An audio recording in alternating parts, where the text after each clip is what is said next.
everybody. Happy Saturday to you. I hope you are having a great Saturday and an amazing weekend. And as always, my name is Don Terrell, and I want to welcome you to another great episode of The Color of Motion. I like to say, hey, stories come in all shades, and I highlight people of color and diverse backgrounds in the industry of motion graphics, animation, visual effects, cartoons, comics, all that good stuff. And I'm here each and every Saturday afternoon, 3 p.m. Central Standard Time. Check us out on our Instagram channel. You can find us Instagram.com at The Color of Motion. Definitely want to encourage you to hop on over to the Facebook group community. I want to make sure I get this confetti going because this is season 5. We're celebrating our 5th season all year. So this is a celebration year. We're going to be having a lot of fun. But before I dive into that, make sure you get plugged into the Facebook group community, facebook.com/groups/The Color of Motion. But this quarter, I'm really pushing everybody to get plugged into the YouTube channel. Subscribe,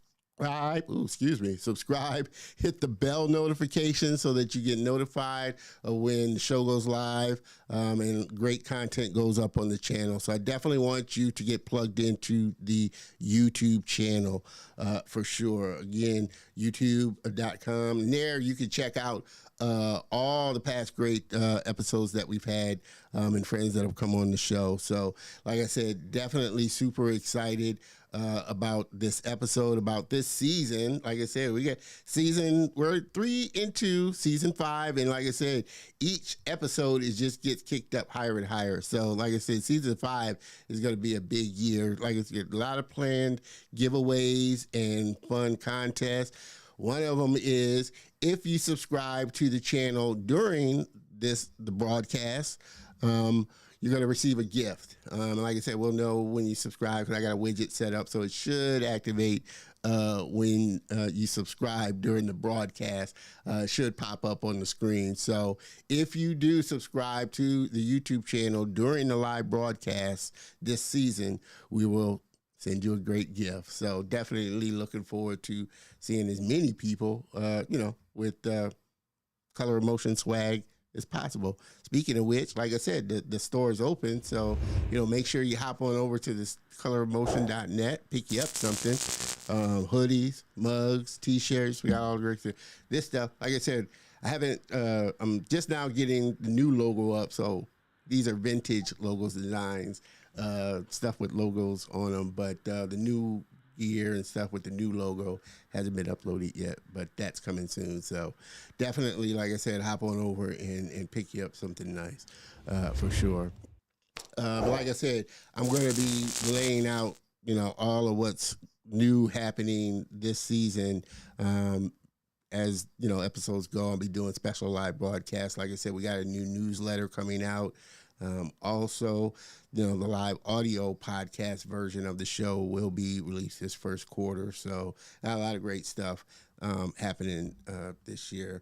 Definitely, speaking of which, we'd like to thank the sponsor for today's episode, of course, DG Graphics. They've done all the graphics, overlays, animations, and everything. And if you're a business or a brand that's really looking to stand out, really looking to connect with the audience with some engaging content, and build a consistent base of content, then you definitely need to reach out to DG Graphics for sure. All right. I think I got all the housekeeping stuff out of the way, and we can kind of get the show on the road for sure. And like I said, I'm super excited about this episode. Been looking forward to it for a while. So what do you say we get this show on the road, eh?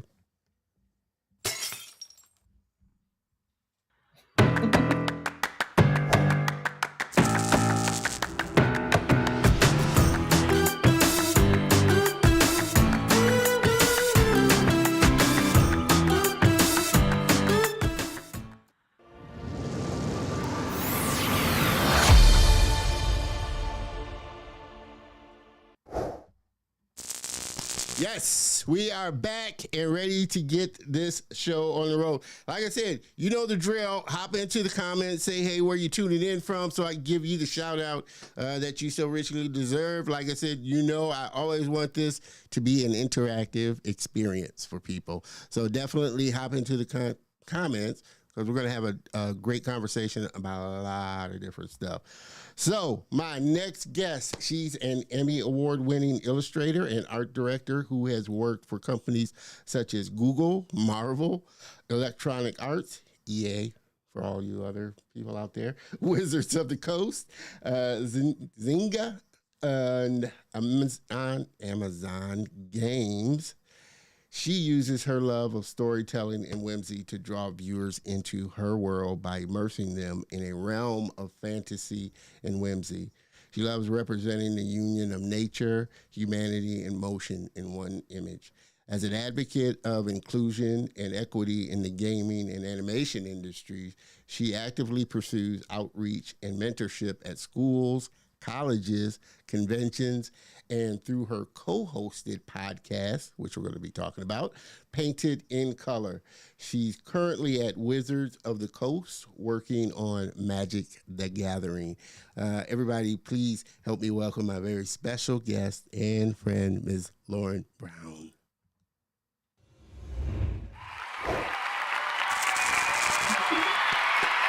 With flowers and everything. It's so cool.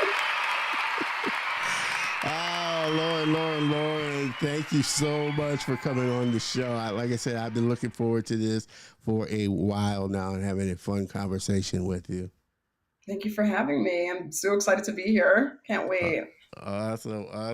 Well, I always, like I said, I always start with this question of what was it that kind of got you kind of into art? What was it that caught your attention and really, got you started on this path? Were you always creative? Yeah, it's funny because I feel like I was just talking about this, but some of the first movies that I had seen were like Land Before Time and All Dogs Go to Heaven, like a lot of the Mm, old animated Don Bluth movies. yeah. And I always had loved animals, loved nature ever since I was a little kid. And when I started drawing, I think I must have been about 2 years old. And I started drawing on homework, on the walls, just everywhere I could get my hands on. And my dad, being a fashion designer on the side while he's full time an electrical engineer, he kind of sat with me and taught me how to draw dinosaurs and just let me hone my talent. And then my mom, started to enroll me in these art classes when I was very young, just to kind of start to direct, the skill a little bit more. And it kept growing. It was something that I loved to do. I sketched every single day.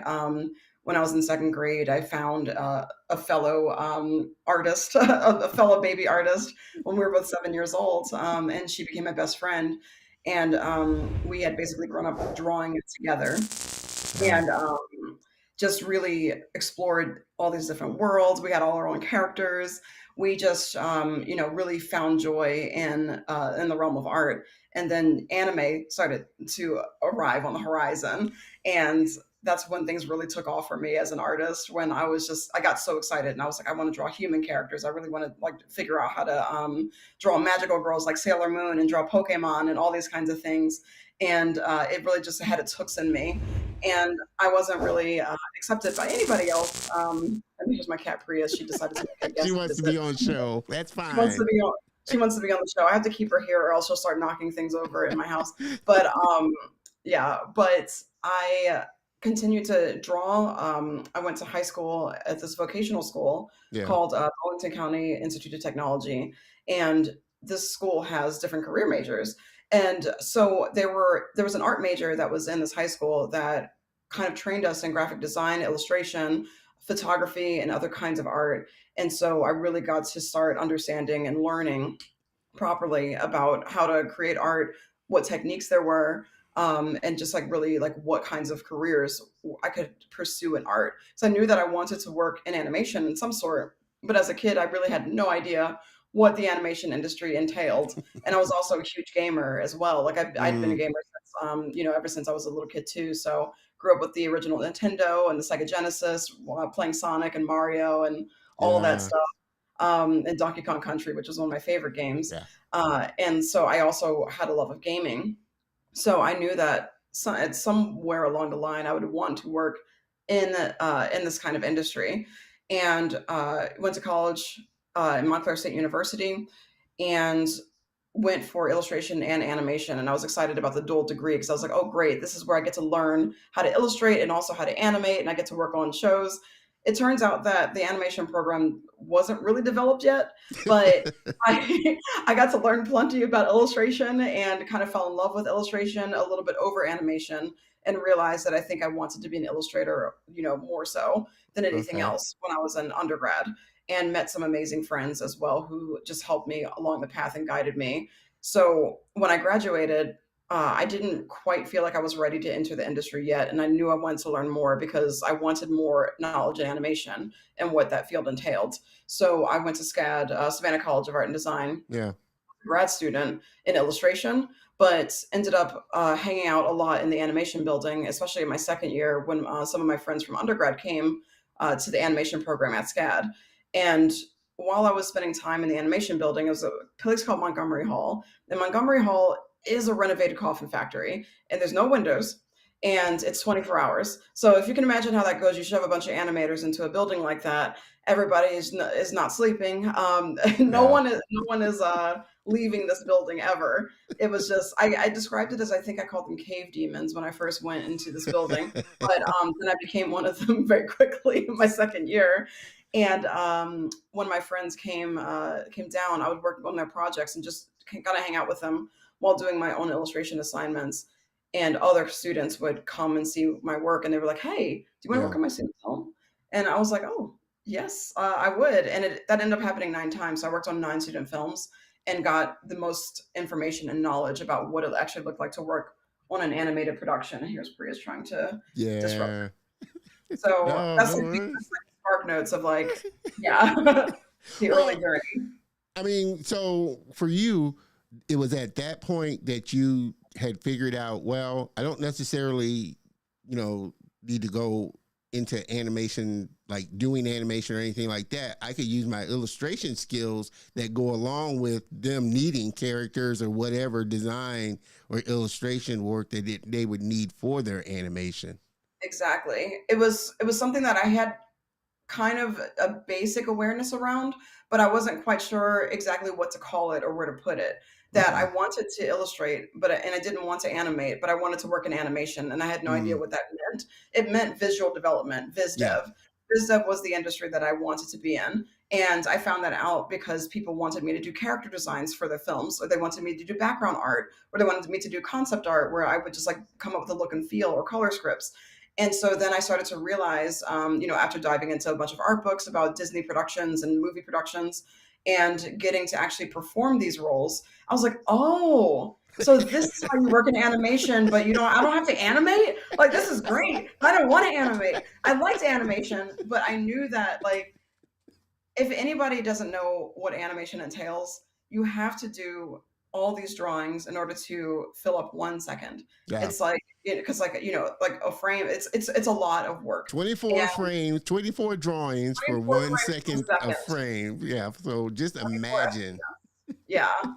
And that's how many drawings you would have to do. So Yeah.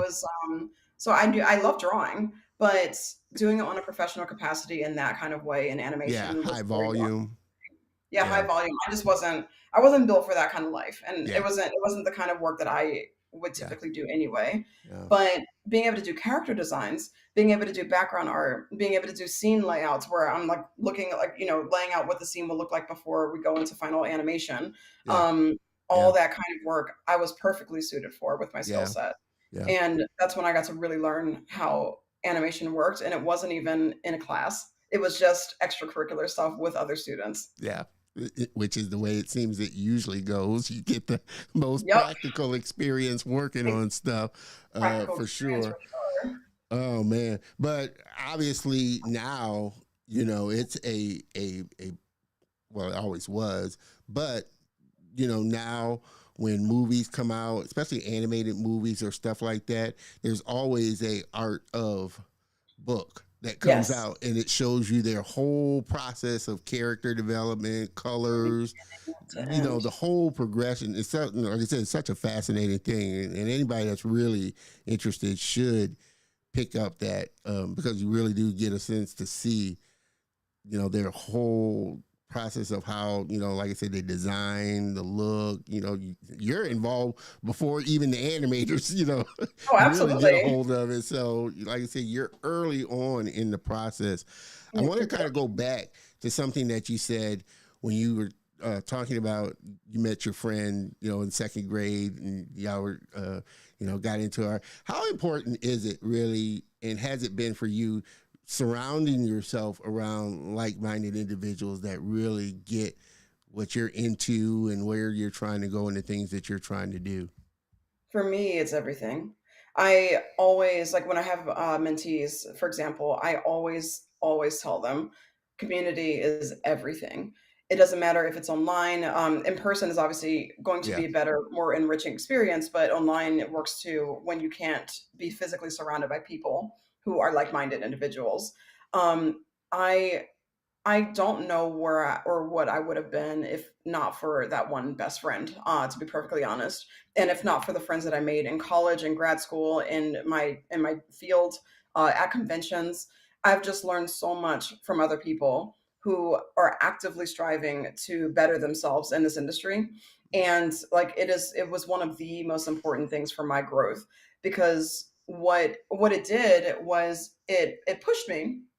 I look when you're looking around you and everybody who's around you is building themselves up and constantly trying to do better to work and like thinking about new ways to like be inventive about their art and just like sharing ideas, you can't help but to want to be better and to participate in that. And it was something that really made me grow so much as an artist and as a person. When I was in college, when I went to undergrad, I had a friend, and we're still best friends to this day, who kind of taught me how to be my authentic self and just like how to let myself just express everything because I was holding a lot back by the time I went to college. Like I said earlier, I was somebody who, the community around me didn't quite understand where I was coming from or knew what I was about, and I was kind of quiet about the things that I could do and the art that I made. But when I got to college and was encouraged to just be loud and be myself, like that changed everything. That changed Yeah. my life.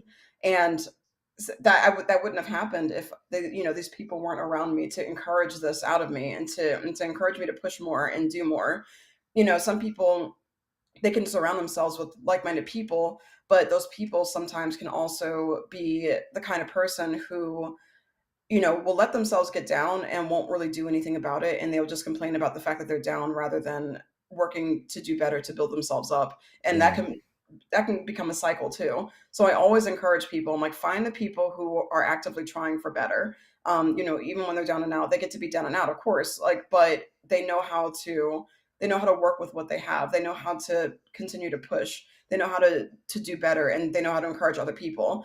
And so it was very important for me to surround myself with people who not only were artists or just like-minded or fellow nerds like me, which is Yeah. always Yeah. really fun, but also people who were actively working and striving for better in their lives. Yeah. Yeah. And you said you went, you know, not only to the other college, but SCAD as well. What was kind of, like I said, obviously for you, that was kind of, you know, like I said, a defining moment in finding kind of your lane that you kind of wanted to go down. And I kind of tell people, you know, that's, you'll quickly find out what it is you want to do and don't Yeah, want to do. It's like, man, I thought I absolutely. wanted to be a rigger, but I really don't want to rig characters. Oh man, rigging. That was not in the cards for me. That was not a thing that I tried it. I was like, mm-mm, nope, mm-mm, not, that's not me. Yeah, 3D like I said, modeling. Mm. now I do like I said, I like modeling, but obviously it's a much different context when you're Yes, working at a studio and you're working on, like I said, some major stuff. yes, It's a different, and you're in a pipeline that's got millions of dollars on the line, and you got to get stuff done. Obviously, yes. it's a different thing, but again, yeah, you quickly realize yeah, where you want to focus your attention on, because like I said, it seems like it would be a lot of fun to model, but on a day-to-day thing, that might be not be your jam. Yeah. Like, I've dipped my toes into modeling, and I can do it just fine. I don't hate it at all. Like, it's a Yeah, great skill to have, but I wouldn't wanna do it every single day. yeah, trust me. Like I said, I don't mind kind of diving in and maybe rigging my own character, Yeah. that kind of thing. But to do Mhm. it day in and For a day job? out, like I said, you got to have a passion for it. But another thing is, and I try and get this across to people as well. You know, you don't have to be uh, animate. You don't even have to be an illustrator if you want to work in the industry. Like I said, you could be none of those people, but you could be a good people person. There's human Yes, resources. There's recruiting. producer. There's Yeah. always a lane in animation if animation is the lane that you want to go down, but you're not an artist, you're not an animator or anything like that, but you have another skill that you can bring to the industry. Trust me, there's a lot of stuff, that you can look at the end credits of any movie. There's a lot of a lot of stuff No, that there's a goes into it. lot of people. It requires every discipline, everything to make those productions become reality. Yeah, yeah. And we're going to take a look in a little while at some of your work. And you have a unique style. Like I said, you really, in your bio, you lean into the fantasy Yes. and the whimsy. Um, was anime the big thing that kind of got you kind of down that lane, or was there other things that really kind of got you interested in fantasy art and things like that? I know when I was, I wasn't going to be a fan. I wanted to draw like him. I don't know if you ever heard of Boris Vallejo. Yeah, oh Um, my god, yes. yeah, and there was another one too that was a fantasy artist, Was it Frank uh, Frazetta? Frank Frazetta. Frank Yeah. Frazetta. Oh man, the work they did, great fantasy art and stuff like that. But for you, was there any other kind of inspiration that kind of triggered that? Well, I really like fantasy. I really like leaning into this kind of whimsical fantasy style. Oh my gosh, so much. I mean, obviously the movies that I'd watched were a huge influence, but also as I got older and went to high school, a lot of artists started posting their work on DeviantArt, and Mm, DeviantArt was integral for me as as a young artist because I was like, oh, you can draw digitally, and I I taught myself how to use Photoshop and taught myself how to paint and everything. People would post tutorials online of how to like color with line art and how to you do those little techniques with Photoshop. yeah, And I just like I fell into it because I love the look of digital art, and a lot of digital artists were fantasy artists. And so I fell in love with artists like Lois Van Barl, who is she's a European illustrator, and she's yeah, amazing. And she always posted her work on on DeviantArt. And RJ Palmer, who is a an amazing illustrator and concept artist who draws a lot of dinosaurs and just like this hyper realistic style. And I knew I wasn't hyper realistic at all. Like I loved fantasy and I loved the magical girl side of anime and just yeah, like that whimsy. But there were like many artists that I followed back then that I really just loved, like adored the work of, and a lot of them that was fantasy. And I just loved seeing the nature and quality of the art. And then I started studying the works of Alphonse Mucha, and when I saw Art Nouveau, I was like, "Oh my god! Like this is," I was like, "This is everything." I'm like, "You get to draw like this? Like the people can do this? Like this is so cool." Something about it, that graphic quality plus the beautiful anatomy and that the sense of movement, the drapery, like it just really scratched my brain in the best way possible. And so a lot of those influences really kind of shaped what my style became, but also my younger influences, like just being in nature and observing the different things that happened, just like on Animal Planet or yeah, on National Geographic, like just all those things were always fascinating to me. And I developed a love and respect of nature very early on in my life. So I always loved drawing and incorporating the people that I had into nature. yeah. Um, so when I was, I think there back when I was like 12 or 13, there was a program that was online only called Awake Hockey, and I would like start drawing on Awake Hockey and sharing my work. And it's an old school thing; it doesn't really exist anymore. I would draw with a mouse, but I was drawing like ladies that were like melting into trees and things like that. And I was like, so from very early on, I already had an idea of like the things that I love to do, and just like the things that I was interested in really combined to shape my style. And going back to that, like, it was a good reminder. I was like, oh yeah, I was doing this forever. Like, this is great. Well, you'll definitely be able to tell when you look at her work that she's been drawing for a while. Mr. Carlos, let me make this a Yeah. little bit bigger here. I always do this. Hold on. Carlos Mendoza. Thank you, Carlos, Carlos. appreciate you for stopping by. Lauren's illustrations are incredible, and we, like I said, we will be taking a look in a minute there. Great topic. Hold on. I thought I had this set, but there we go. Yeah, we go. Great topic for sure. What do you obviously started off, I guess the traditional route, pencil, paste, you know, pencil paper drawing and things like Yeah. that. And then, like you said, moved into and taught yourself Photoshop. What were some of, for you, kind of the hardest things that, it took you a minute to kind of get over or get through? Or any, the biggest, I guess your biggest challenge kind of moving into digital art and doing it digitally. I mean, the biggest challenge, like early on, was just learning the software and the techniques and all the tools that were available to me. It was overwhelming at first, but getting an understanding of what I wanted to accomplish when I was pursuing digital art was really helpful, because then I could kind of guide the things that I learned towards that specific result. And as I stayed in Photoshop and got older, and also, when I was in high school, they taught us how to use it. It became easier and much more second nature to use. And now it's been well over 25 years since I've been using Photoshop, and it's very easy for me to just get right in and just start going. But it was the hardware as well, because like I said, I was first drawing with a mouse, and I would do my line art traditionally. Kudos to Yeah, you. I know. I would do my line art traditionally, scan it in, and Yeah. then import it into Photoshop, and then color that line art. But I was doing that with a mouse because I didn't know what a tablet was back then. And so when I finally got introduced to a drawing tablet, it was a learning curve of like figuring out how to draw on this like thing. Yeah. And then I discovered the Cintiq in college, and I was like, "Oh, this is cool." I was like, "It's over for y'all." Where have you been all my life? Incredible. Yeah. I can draw right on the screen. So it's just the hardware software issue of just the learning curve of understanding what the program can do for you, the size and exporting and all that stuff. I think it just comes with time.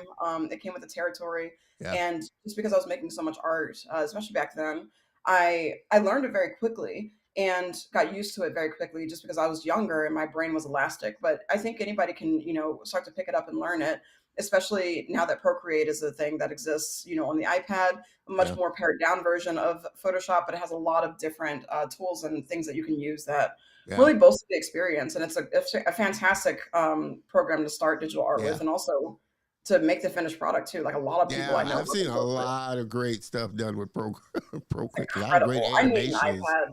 I need an iPad Yeah, like that. I do too. Yeah, I would love to just draw on the couch and just be able to work. It just sounds fantastic.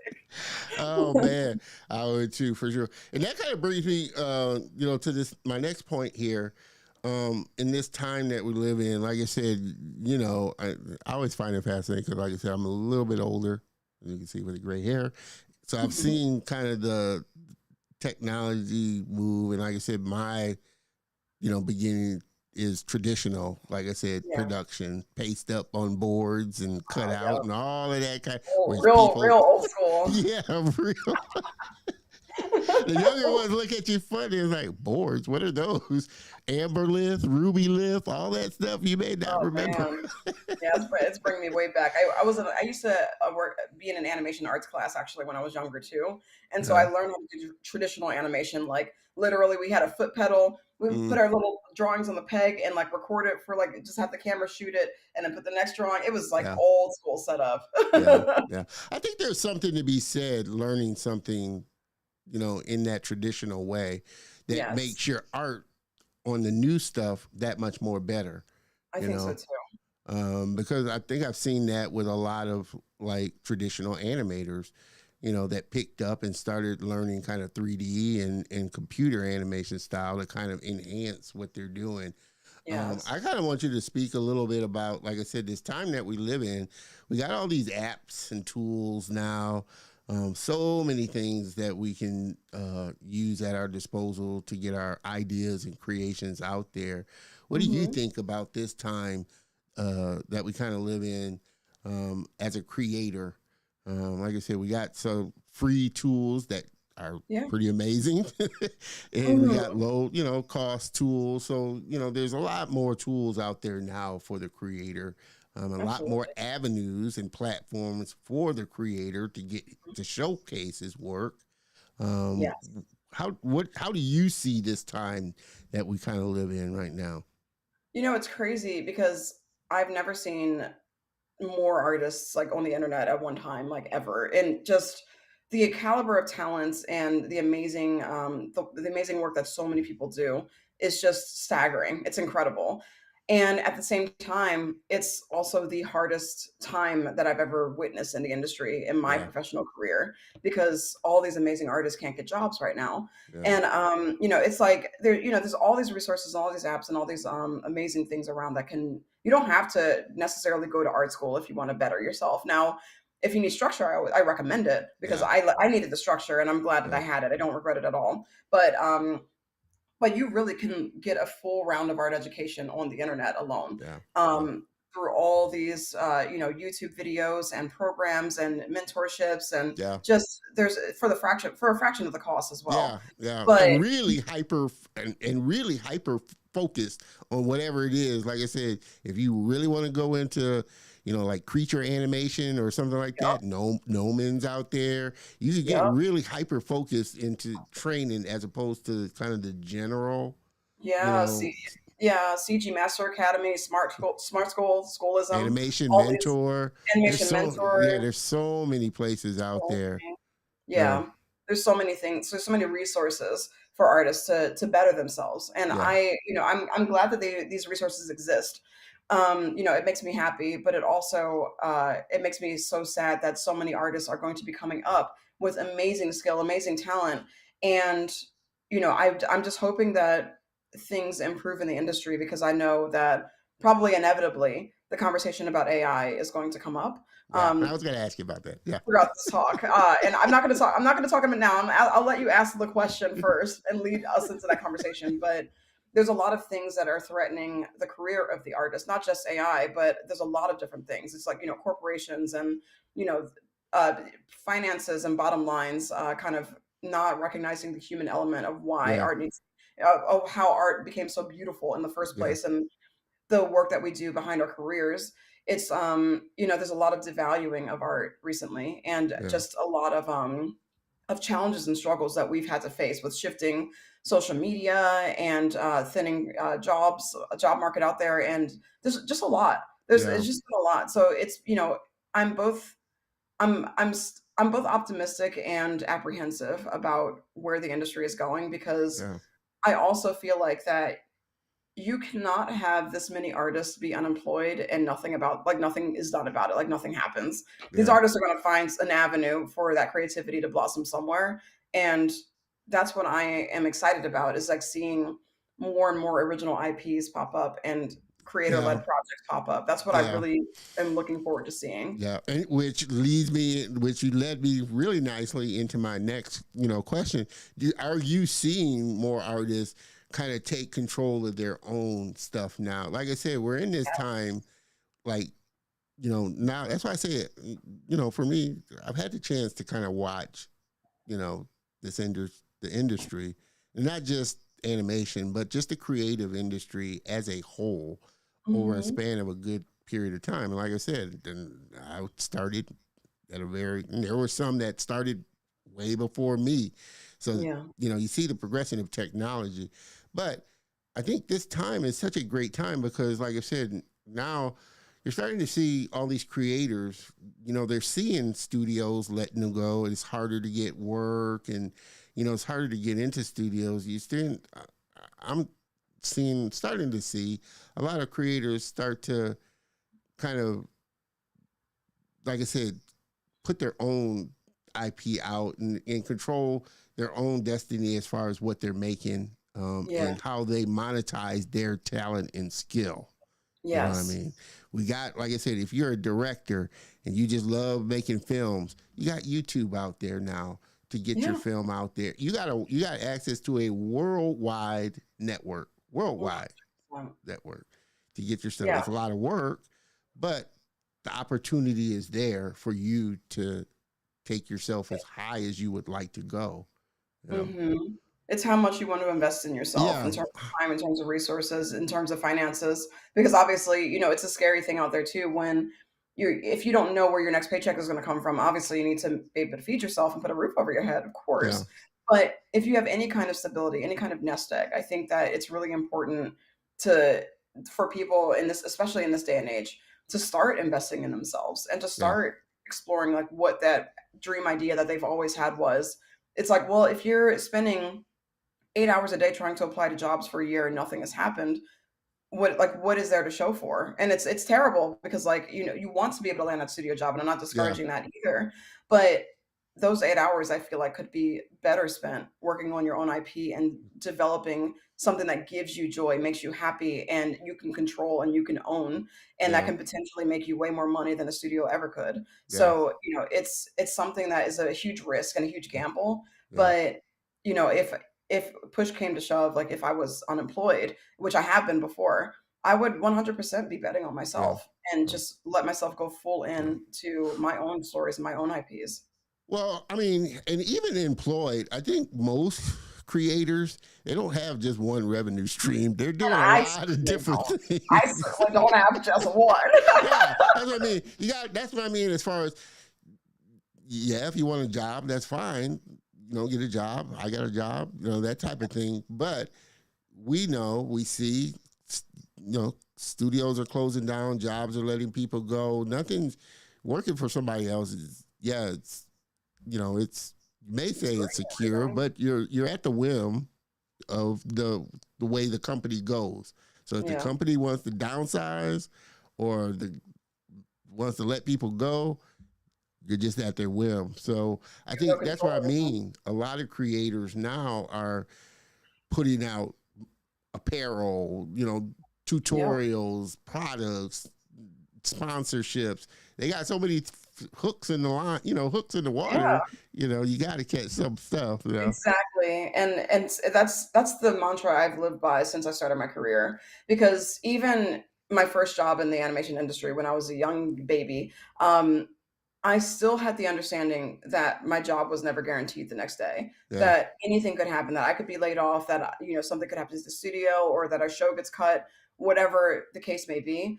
I always continue to work freelance, continue to do conventions, which is another big source of revenue for me. I made an Etsy store. I continued to do my own personal work and made stories of my own IPs, because I just knew that I wanted to have something that was on the back burner just in case anything yeah, happened to my yeah, full-time job. yeah. And I've still lived my life like that to this day. It's And you not as never, crazy busy as it used to be because it's not sustainable after a certain point. But what I can for the things that I can still handle without burning out, I yeah, still have on my plate. yeah.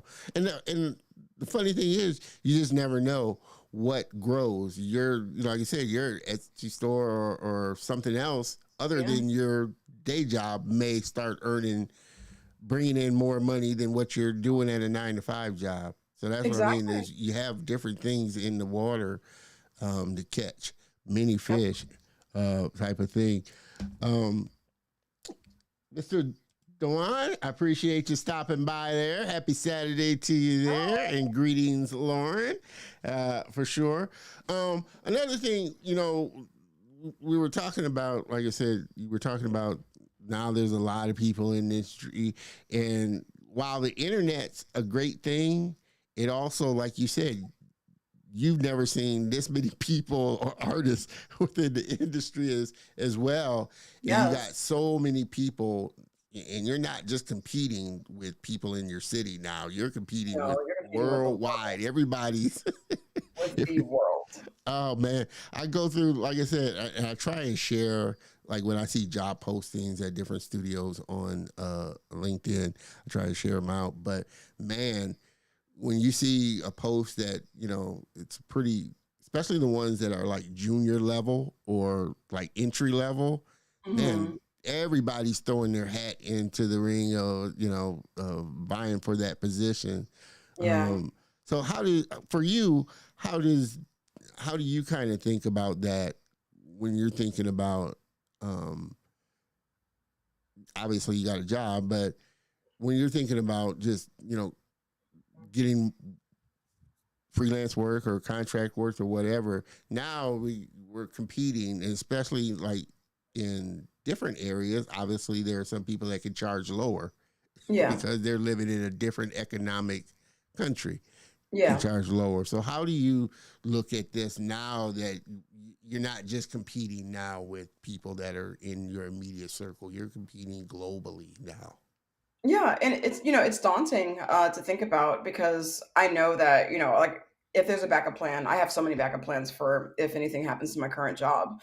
And I thought many times about going independent full time and just exploring my own work. Hmm. And I will say it's been getting scarier and scarier as a prospect to do. And I know it's still possible and I still would do it. But I I would need to activate my A game and really hustle. Yeah. And I always knew how to hustle. Like I hustled since I graduated because I was like, I got to pay off these student loans somehow. So that's part of the reason why I did so much stuff outside of work. But it was also just the desire to keep my skills alive and my own personal aesthetic and Yeah. style alive. And to foster that kind of backup plan just in case. So I have faith in the backup plan that I've made for myself, and I encourage other people to create a backup plan for themselves, and not just a backup plan because you can make a backup plan and have all these like nest eggs that you're trying to build, but your art, if it looks like everybody else's art, no one's going to really notice it. Yeah. So it's not just having the backup plan, but it's also kind of extracting the true artist that's in you, like whatever your unique take on the thing is, Hmm. whatever point of view that you have, lean fully into it unapologetically, unflinchingly. Just let yourself have the art that you make and really make it well and hone that skill, because there's a lot of noise to cut through right now. But if you're doing something that people aren't seeing very often, if there's a gap to be filled in the industry somewhere, you are likely to get that kind of notice, that recognition for filling that gap, rather than doing the thing that everybody else is doing. So, for me, the way that it's worked in my career is the fact that as a Black female illustrator in the fantasy industry who's worked in games and animation, that's a rare thing. And my co-host on my podcast, I'll talk about later, has expressed to me many times how rare what I do is, because I'm filling a lot of different niches in the industry right now. It's mainly just because like no one looks like me in the industry. Yeah. And I've been part of my advocacy work is trying to get more people who look like me in the industry, but the niche that I am filling is the space where Black and fantasy meets, and also the sense of nature, the sense of fashion, the sense of whimsy. But like my merchandise, the things that I make are all from my unique point of view, all from my perspective, the things that I want to see in the world. I'm making art very selfishly, but by making art selfishly, it's the most generous thing you can do for your audience, Yeah. because your selfish art is going to be the Yeah. ones that it really resonates with other people, because Yeah. it's what you'd rather be making in the first place, and that Yeah. passion shows. Yeah. And so I think that that's like the best advice I could give is like not only lay all these nest eggs for yourself to cultivate and and just build, but also put that passion and skill and love behind it too, because people will notice that, and people will want a part of that. People resonate with authenticity Yeah. always. Yeah, that's true. And like I said, for everybody that's just jumping in, we've been having a fun conversation with Illustrator and our director, Miss Lauren Brown, and we're going to take a look at her work in a little bit here. But you speak, like you said, at colleges for your advocacy. You speak at Mhm. colleges and universities and conventions and things like that. What are you seeing as a trait of the people of the creators coming out That's a as great. far as their thinking or idea or what they think about the industry, whether they're cocky, whether they're willing to learn, or what are you seeing as some of the things when you speak to younger ones trying to get into the industry? That's a great question.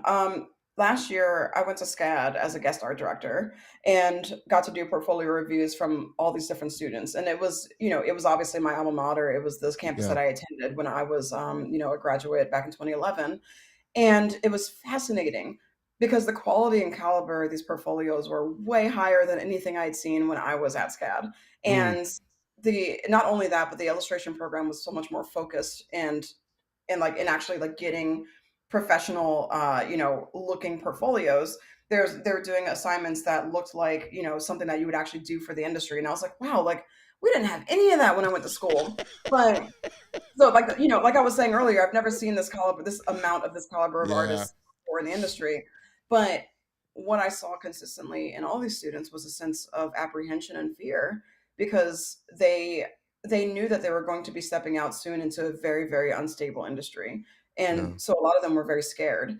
And that just wanted to get a job. And for each and every one of them, I told them, I was just like, yeah, like you can spend all of your time applying to these different studios, but nothing is going to sell like your own point of view, like your own art.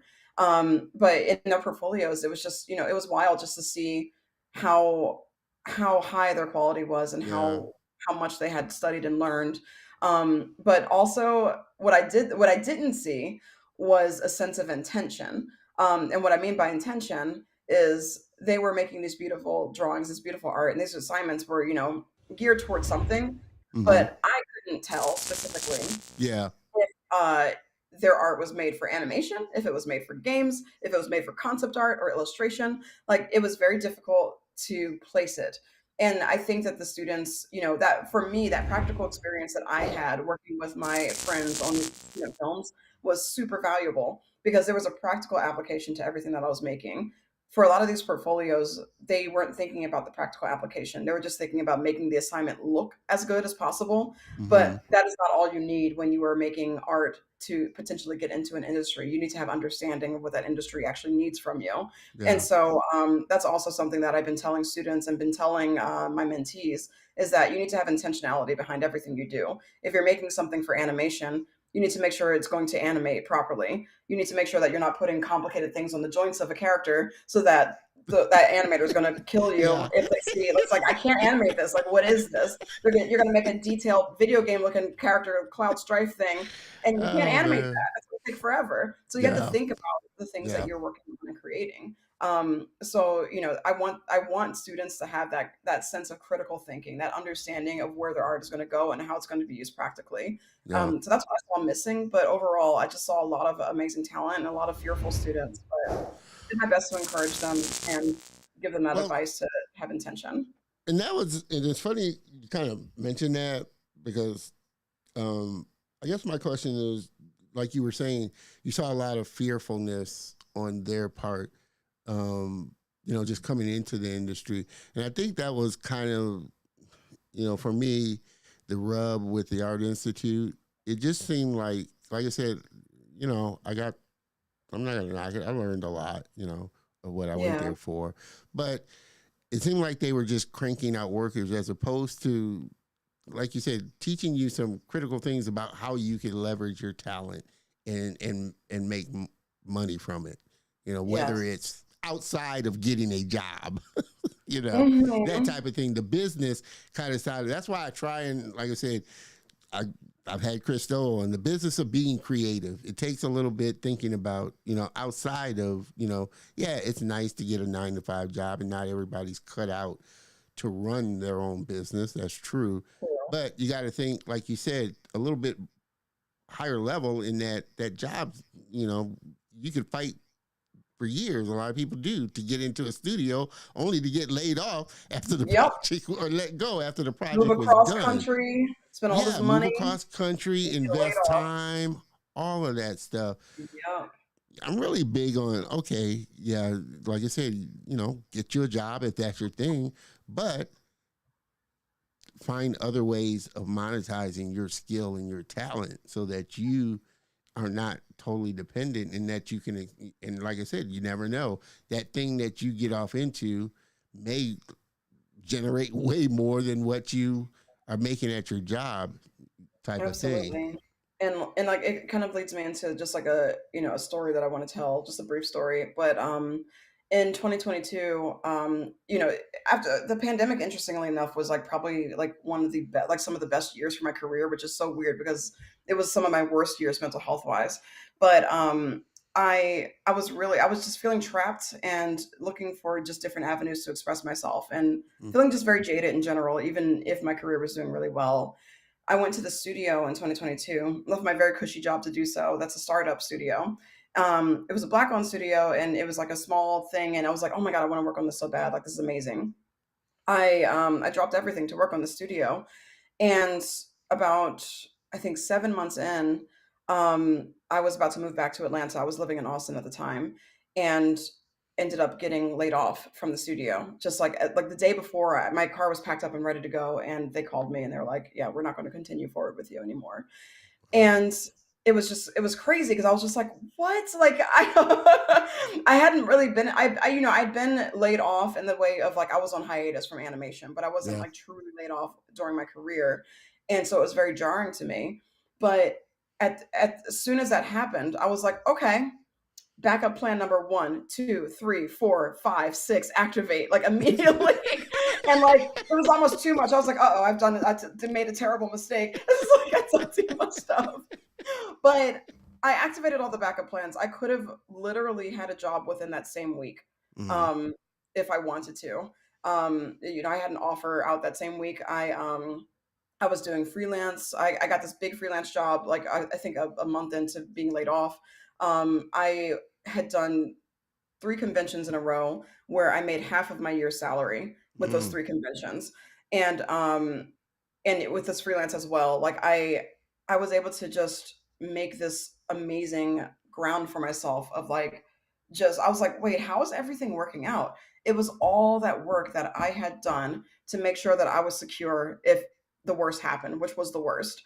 And it was like it's kind of a testament and a validation that all that groundwork really does pay off and it Yeah. all does go somewhere.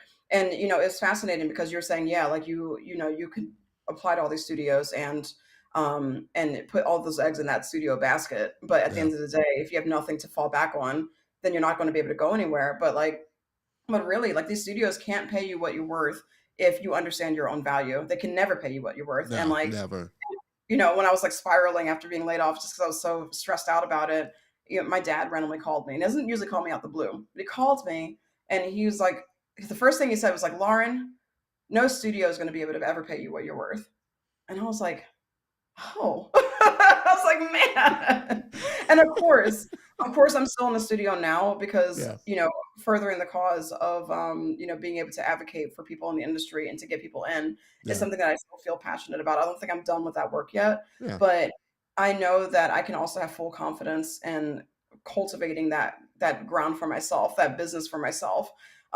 It's all the different ways that I chose to express myself, and some of them are traditional, some of them are non-traditional, but I think all of them are viable options that if I wanted to pursue an independent career, I could do so Yeah. and thrive in it. And I Yeah. think that a lot of people are too afraid to bet on that part of themselves and to see what they're passionate about. Like not everybody is a business person. Yeah. Not everybody is going to be able to invest the amount of money that you need to make a business, but you don't really need much to begin with. Yeah. Um, but Yeah. it's good to at least know and have that idea, even as you're working full time, even as you're like you're about to get out of college, no matter where you are, it's always good to just think about what you could do to diversify your income and to make sure that you are successful no matter what kind of roadblocks come in your way. Yeah. And they will come. And they There's gonna be will, some bumps in the road. oh, they will come because that 2022, my goodness, that year was rough. Ooh, man. But I thrived, but man, I was suffering. I was suffering the whole time. Hey, like I said, last year was rough for me. So it comes, and it's just That's how are you come. gonna stick through it and persevere through it, and Absolutely. like I said, being able to diversify and being able to, like I said, have this ability, albeit like I said, it takes work on your part, but Hmm. you're not capped. if you realize that you're not capped by what you can earn, how big you can grow, it's just a lot of work, but you can monetize your own skill. Yeah. And a lot of people are, starting to do that again.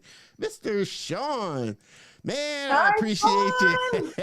This is one of my old coworkers. This is an EA throwback. What's up? Oh man, Sean, we got to have you back on, my man. And like I said, Yeah. definitely. I know you've been, experiencing the challenges as well.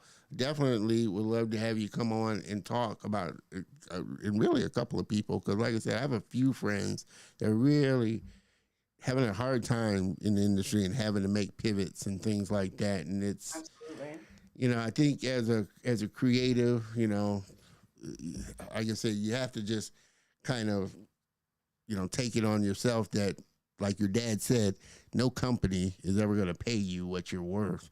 Yeah.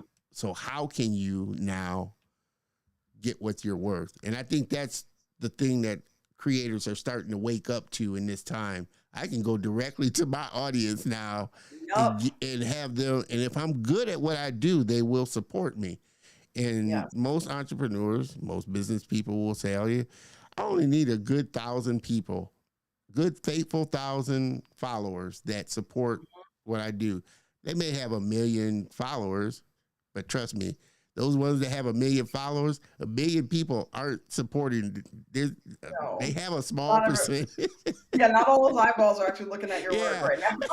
what my pastor always says, look around you. There's only like 20% of people that support the whole church. That's right. So, Yeah, you can have all these members, but you have all these members. active. The active people is what matters. Oh man! But again, like I said, all these creators, they're doing a lot of different things.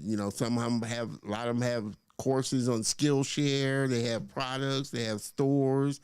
Like I said, they have sponsorship deals. So again, it's never. Nobody ever really should depend on one revenue stream, really. Yeah, definitely. Because that can dry up anytime. Yeah, Mr. Sean, yo, I appreciate that, man. I appreciate you supporting. I appreciate everybody that supports the channel for sure. Diversifying income is the way to go. Yeah, any financial advisor will tell you that you got to diversify. Yeah, no matter what, sure. and like even for independent artists too. A lot of people, like we're about to face this ban coming up tomorrow, basically, and a lot of people. So are they getting rid of it? What'd you say?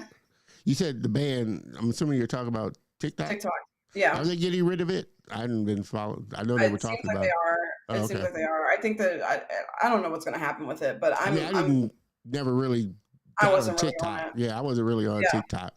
So. And it was fortunate that I wasn't really on TikTok because I didn't put my eggs in that basket that much. Yeah. I could have used it as a potential source of income. I've seen a lot of artist friends who did, but if your only platform was TikTok, if that was your only part of your following, you're also going to lose all of that following, and now you have to migrate and rebuild from the ground up. Whereas like if you had spread out to like say Blue Sky, for example, and like just started rebuilding over there, then like you're still needing to diversify income even within the platforms that you think that you really have on lock. And so just like diversify your platform, diversify your reach.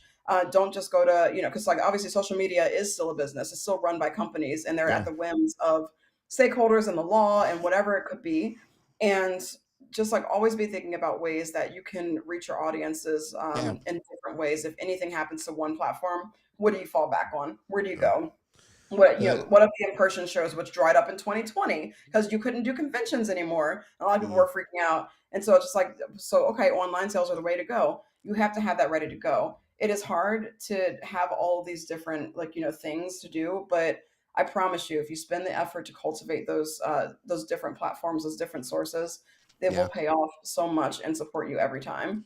Because every single time one of these curveballs have been thrown at me, I've been able to be like, okay, online sales is the way to go. Now in person is the way to go because online sales are drying up because AI is taking over Etsy too. So I'm like, okay, I'm going to lean into more in-person stuff, and in person is really great for me. But other thing, I'm doing mentorships, which is also another source of income. So now that's a Yeah. just you need to just think about the different ways that you can do your Yeah. thing. Yeah. Yeah. For sure. Uh, Mr. Sean, I've made sure that as a new hire, I secure RSU's stock to add to Yeah, my savings. if RSUs are available, that is the way to go. Man, Yeah. EA's RSUs were where it was at. Yeah. I I don't fall get them back. anymore, sadly. I fall back on contract work. Yeah, like I Yeah, said, I'm hoping I'm praying everything is, I know it's not where it used to be, but like I said, we press forward as creators, regardless of absolutely. the ups and the downs, for sure. And like I said, let's take a moment, take a look at some of Lauren's work, and we'll jump back into this great conversation we're having here. So let's hop on over here and take a look. Awesome, awesome. Like I said, and especially like I said, it's very unique because again, it's fantasy, and you don't see a lot of color Yes, in that's very, fantasy very work. So true. that's why, like I said, your work really stands out because obviously you do bring your flavor into your artwork. Absolutely. And it was interesting because when I attended Dragon Con, I think for about 13 years in a row. Dragon Con is a massive show in Atlanta that Mm, happens on Labor Day weekend. She takes over the whole city. It's like basically 6 days of just nonstop nerdery, and it's awesome. There's three different art shows in Dragon Con, and the most prominent one, or like the most like kind of artsy one, is the art show in the basement of the Hyatt. mm, I would go to this art show every single year, and every time I looked around, I would never see any fantasy art that really had people of color, like yeah, really had people of color. And I was like, there's like, I just don't feel seen. Like I don't feel like I belong in this space. But that's not true because I'm somebody who like I'm like if I don't belong in a space, I'll make myself fit. Like I don't care. yeah. I'll find a way to fit if I want to be in the space.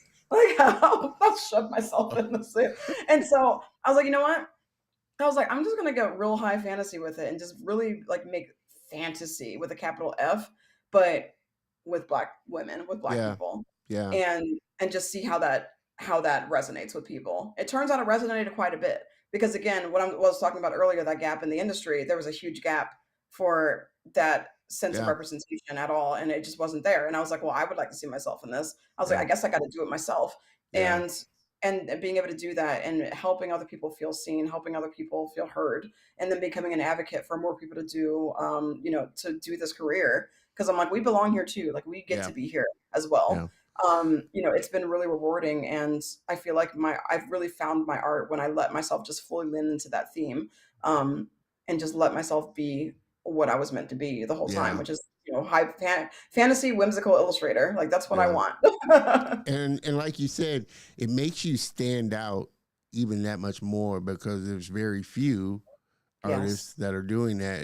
It reminds me of a guest I had on, I think in year two, Hillary Wilson. She Yes. does medical illustrations, but she does with people of color. So it makes you stand out when you're, like I said, hey, we have medical issues too. Yeah. And we want to see ourselves in the medical books too. But you instantly think, like I said, for me, I instantly know when somebody says medical illustrations of color, I instantly think of Hillary because I'm like, wow, there's very few that I've met that are doing, that, even though there are probably more out there. But it really puts a spotlight on you, when you're the Yes. first or very few that's doing something. Absolutely. It really does. And that's exactly what I mean about filling that niche of you see that there's a gap somewhere in this industry. Well, you should if you want to fill it, if you've noticed it, if you feel passionate about it, Yeah, then take the steps that you need to do to work on filling that niche yeah, because it's likely that's the place where you're needed and that's the place where people are going to notice and want you to be there and produce more of your work and to yeah, pay you for your work. And yeah, Hillary Wilson is a wonderful artist, yeah. and she's Super, amazing. I love the stuff that she does. yeah, Um, super talented for sure. yeah, Did you absolutely. did you face any kind of I won't say flack, but maybe negative feedback as you were starting to share your art and the type of art that you were doing, or did everybody pretty much love your art, or did you get any kind of negative feedback or you know? Yeah, I mean, there's always going to be a few small haters here and there, but those voices were so I mean, so not pronounced against all the positivity that I've gotten that I don't choose to give it that much energy, to be Yeah. perfectly honest. I'm just like, it doesn't, because it never really affected me. It never really stopped me from doing what I wanted to do. And more often than not, it was people just wanting to see more of my work and more of what I do. And, like, I had experimented with posting on Reddit one day, and it was like there was a lot of interesting discussions and conversations about this image in particular, this tiefling. Yeah. That I had because I posted it on the D&D Reddit.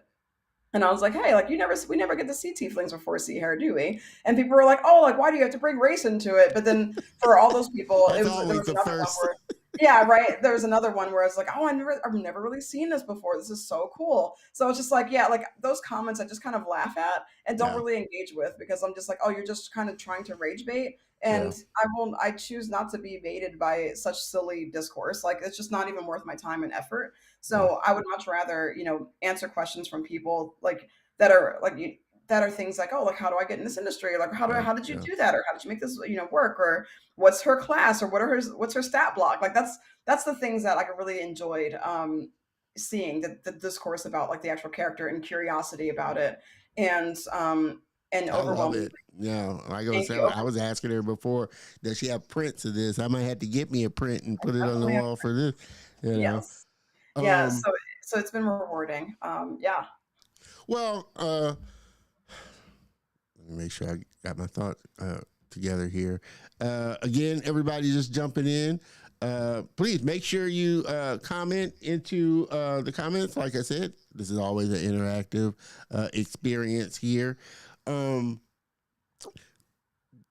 as you were mentioning earlier, like I said, you're a big advocate of getting diversity within the animation, gaming and animation industry. Are you finding it challenging, or are you starting to see a lot more, especially Black women? Yeah. Are you starting to see a lot of Black women interested in? Wow, I never really thought about this. Or do you see more, men, Black men, or what's kind of the look when you go to speak at different places? Are you seeing a lot more diversity, really interested in getting into the gaming and animation space?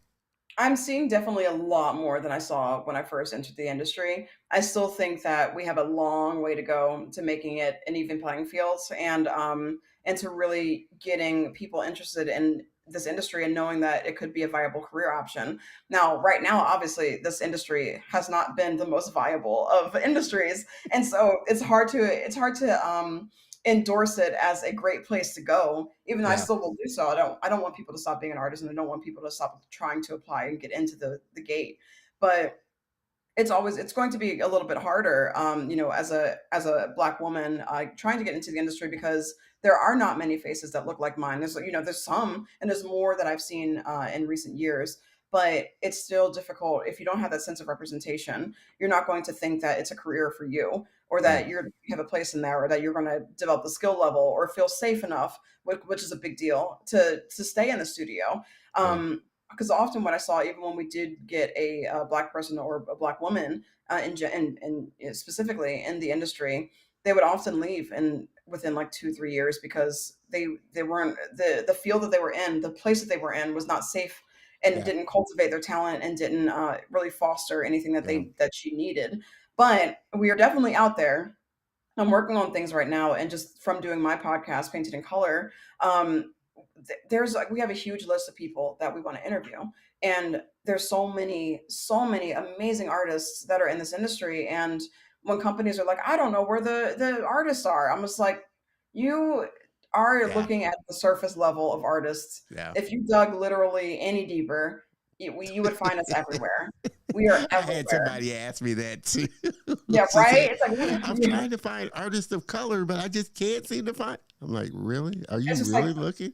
did you try? Because you Yeah, could just try. Because like I've been actively looking, right? Like just like I mean, I'm always actively looking, but like recently I've been actively looking, yeah, because I'm a commissioning art director, and there's a lot, and there's easy ways to find it too. yeah, Like for example, Instagram. Like you go on Instagram, you find a Black artist who draws Black people, like specifically, like an artist that has like that very like yeah, like cool style. yeah, If you click follow on their name, a bunch of similar artists underneath will pop up. And then so what I would do is just open a million tabs of these artists, and then I'll like each of them will branch off into like and it keeps spawning artists Yeah, and artists. yeah. Then you do the same thing on, not Twitter anymore, but Blue Sky. You do the same thing on Blue Sky. You do the same thing on you. Art There's so station. many You could places. probably, yeah. There's so many. ArtStation. There's so many places that you can look. And it's just like Yeah, we're everywhere. yeah. You just need to put some effort into it.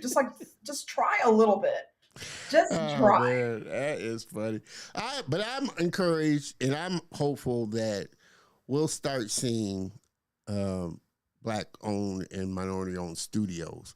Like I Oh, said, and there are there. yeah, they're there, but I'm wanting to see even more start to really Yes. blossom and grow and come up. Like I said, and I've had a lot of obviously guests on my show, like from the continent of Africa, and there's a lot of great studios and creators over there. But I'm starting to see, like I said, especially those ones that want to tell their own authentic story, and get it out there and Absolutely. stuff. So I'm hopeful and I'm encouraged to see, like I said, people start to build their own studios, come together. Like I said, it's a big industry, but it's a small industry in the sense that people Yes. know each other and people work together and have gone to school with each other, So we that type talk. of thing. We talk. Yeah, and you talk. So that's what I mean as far as hopefully there'll be more collaborations of people coming together to build a studio that really looks to make impact. You're starting to see more. Obviously, you got Lion Forge. You got so many animation studios now. Yeah, Mind Starting. Collective. Yeah, Yeah, like 10 Drum Studios. Like there's a lot of yeah, like studios that are just really building themselves up and like having that identity. There's a black owned studio in Japan yeah, called Stadio de Art. It's like amazing. There's there's a lot of people who are making these projects happen and are making these studios happen and are working on their own IPs. We also need to be supporting those things too. If we want to yeah, see more of them, put your dollars behind it, put your yeah, voice behind it, and help them cultivate and bring them up. Share it with your friends if you don't have money to throw at them. Engage with their content. And yeah, it's just like there's many ways to make sure that these studios continue to thrive and live, and just we can all do our part to make sure that they feel that they have a support in that audience. yeah, yeah. Because we need to also be backing them too. Yeah. It's just, like I said, a big part of why I started the show was to really support creators and the things that they're doing and working on to really get them out there. Before leave, I have to show, I think it's this one. Yeah, this one. This is my favorite one. Again, Oh yeah, because of the and I think colors, yeah, I have to say this was my favorite piece and here I for think we have sure. a question in chat too. Yeah, we do. Hold on, Mr. Dewan. Uh, hold on here.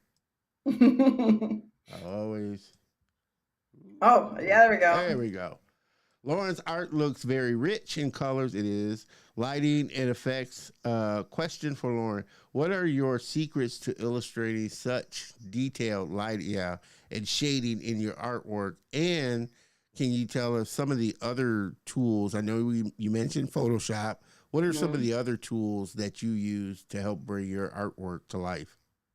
It's mainly Photoshop. I do some traditional art as well. I play around in watercolor and acrylic gouache. I love pen and ink specifically as well. Like, there's nothing like drawing in the sketchbook. But in terms of like, my secrets, I don't really have any secrets. My process is actually very straightforward. But I think that if there's a secret, if any, is just practicing and honing the things that I'm really passionate about and love to make in my art.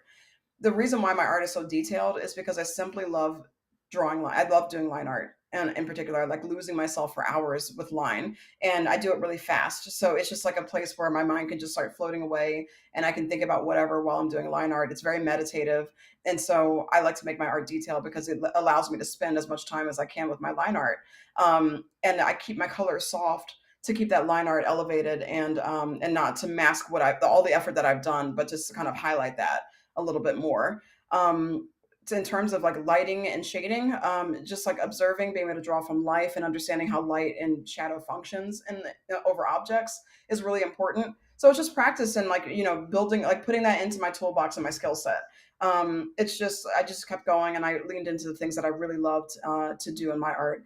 Some people who love color and painting are going to be a painter. Like they're not going to use line art at all, probably. But for me, I particularly am a lover of line. And then like the color is secondary, but the color is used to bolster everything that I've drawn. Yeah. And I like soft colors that are inviting and gentle. So And that's why that color obviously is great. that plays into the fantasy and the Yeah, whimsy, the exactly. soft It's colors this and whimsy, everything. these like very soft colors. I wanted to feel inviting and like not so vivid where it like pushes me away. Get Yeah. overstimulated by bright colors. So I like softness and harmonious color palettes. So yeah.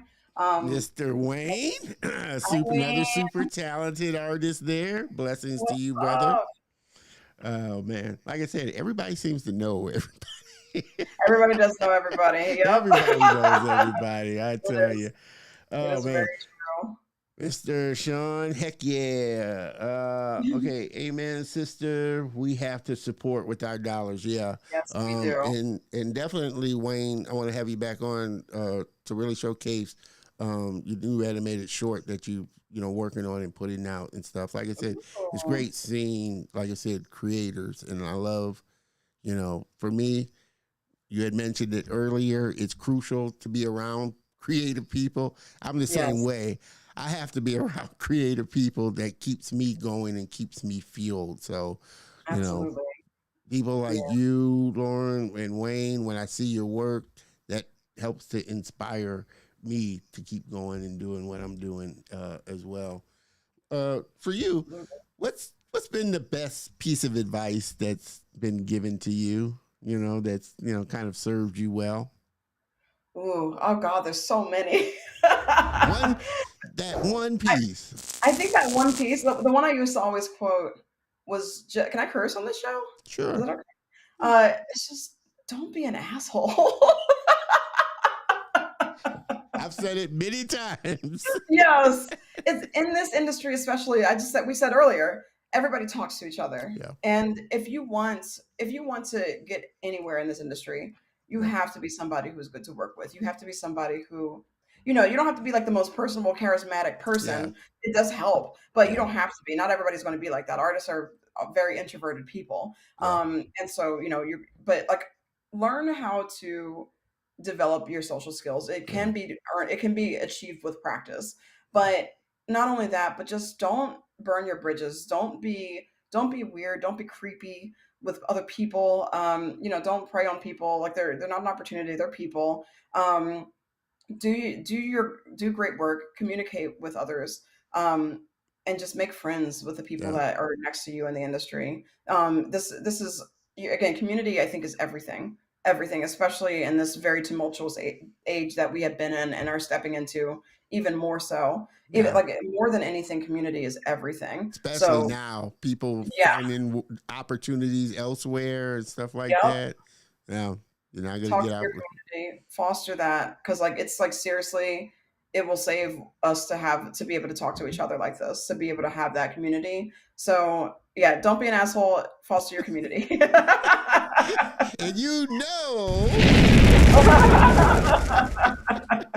I have to drop Cool, a y'all. bomb every time nuggets are dropped there for sure. But Yep, definitely that's like a prerequisite, when you learn. for Don't be an sure. asshole, because that's the two main things I think, a company is going to be looking for. Can you do the work? Is your work good? And can Yeah, you blend in with company culture? Are you an yeah, asshole to work with? Are you trouble to work with? Those are the two things yeah. they're looking 'Cause at. there's some people who I've worked with that are trouble to work with, and I Yeah. guarantee you their names have somehow come up again, and they're like, "Hey, this person is applying for a job." And I'm like, "Here's why they were trouble to work with, X, Y, and Z. This Yeah. person made me feel uncomfortable. This person was like trying to flirt with me in like a very inappropriate situation, et cetera, et cetera." And that's like, It "Oh, well, we will not interview it them because we follows know you. they're Yeah. not good. Yeah, I wouldn't do this. And I've been in the position where I've been able to, to interview people or to be a hiring manager. If I'm not mistaken, I believe I interviewed Sean actually back in EA That a true, long time ago. Sean? He was cool, so he got the job.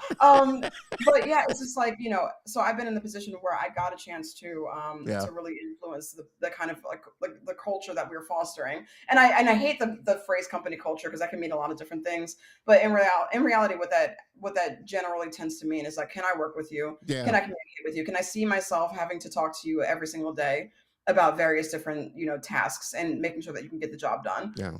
Because if I can't rely on you to communicate, then that's going to destroy Yeah. everything in the process.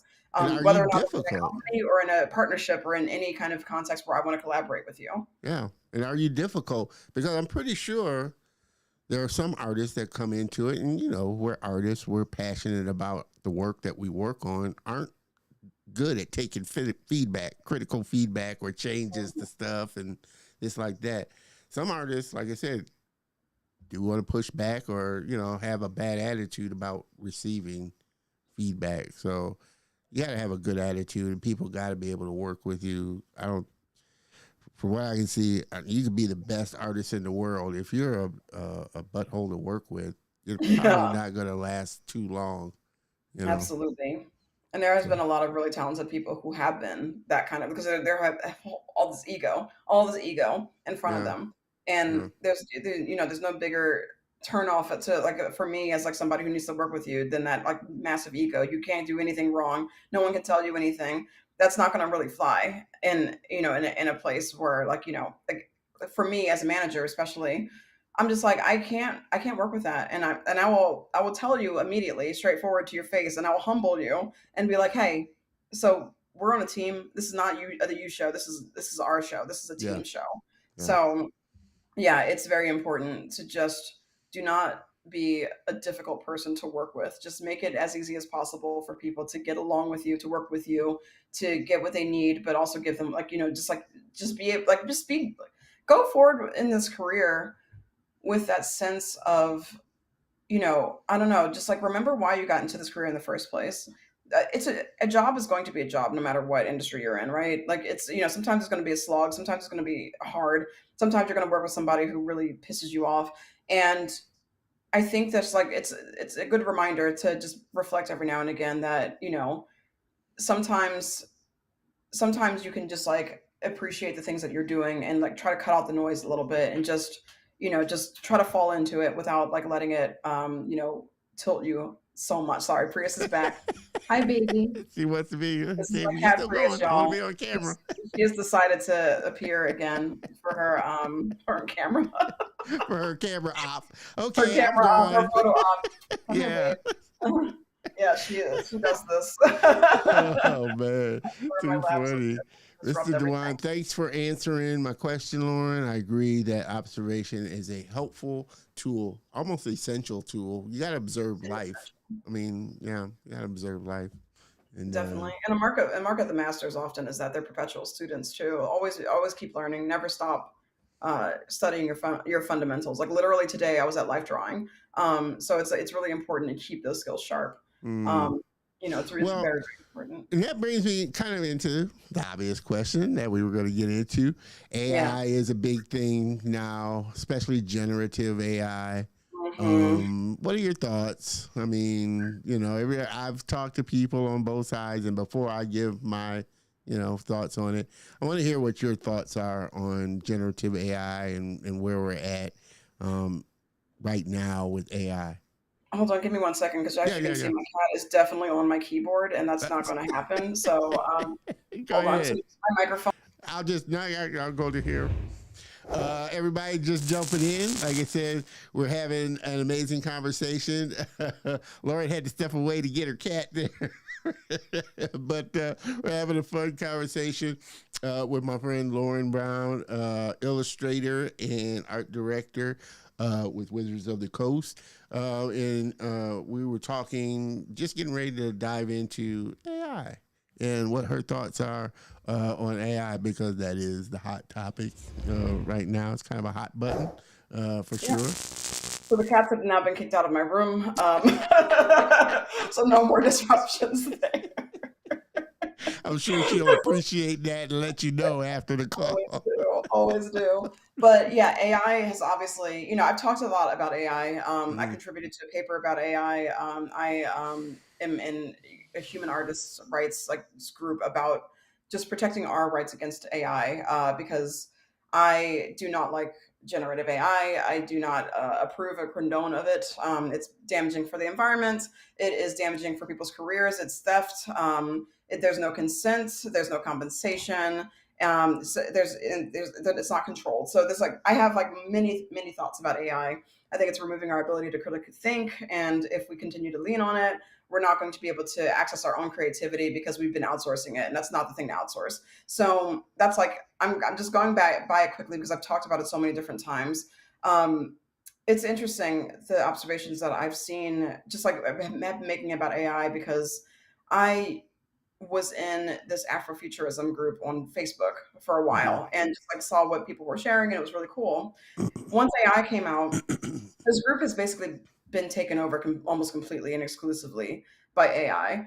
And it was actually kind of fascinating to see what a group of Black people would generate who were not creative. And they're because they're generating what they were missing. They're generating what they were not seeing in the industry. And oftentimes it was very similar themes of, African gods or us as Black Goku or Black Batman or Black Soup. I was like, there's just such a gap in the industry right now, not right now, but just forever, for representation that is aspirational, that is beautiful and fantastical, and in these spaces of power and influence and beauty because so often we've been left out of the narrative of art history. We've been left out of the narrative of how we were depicted. And obviously, there's more art, there's more animation, there's more games that have, people of color and Black people.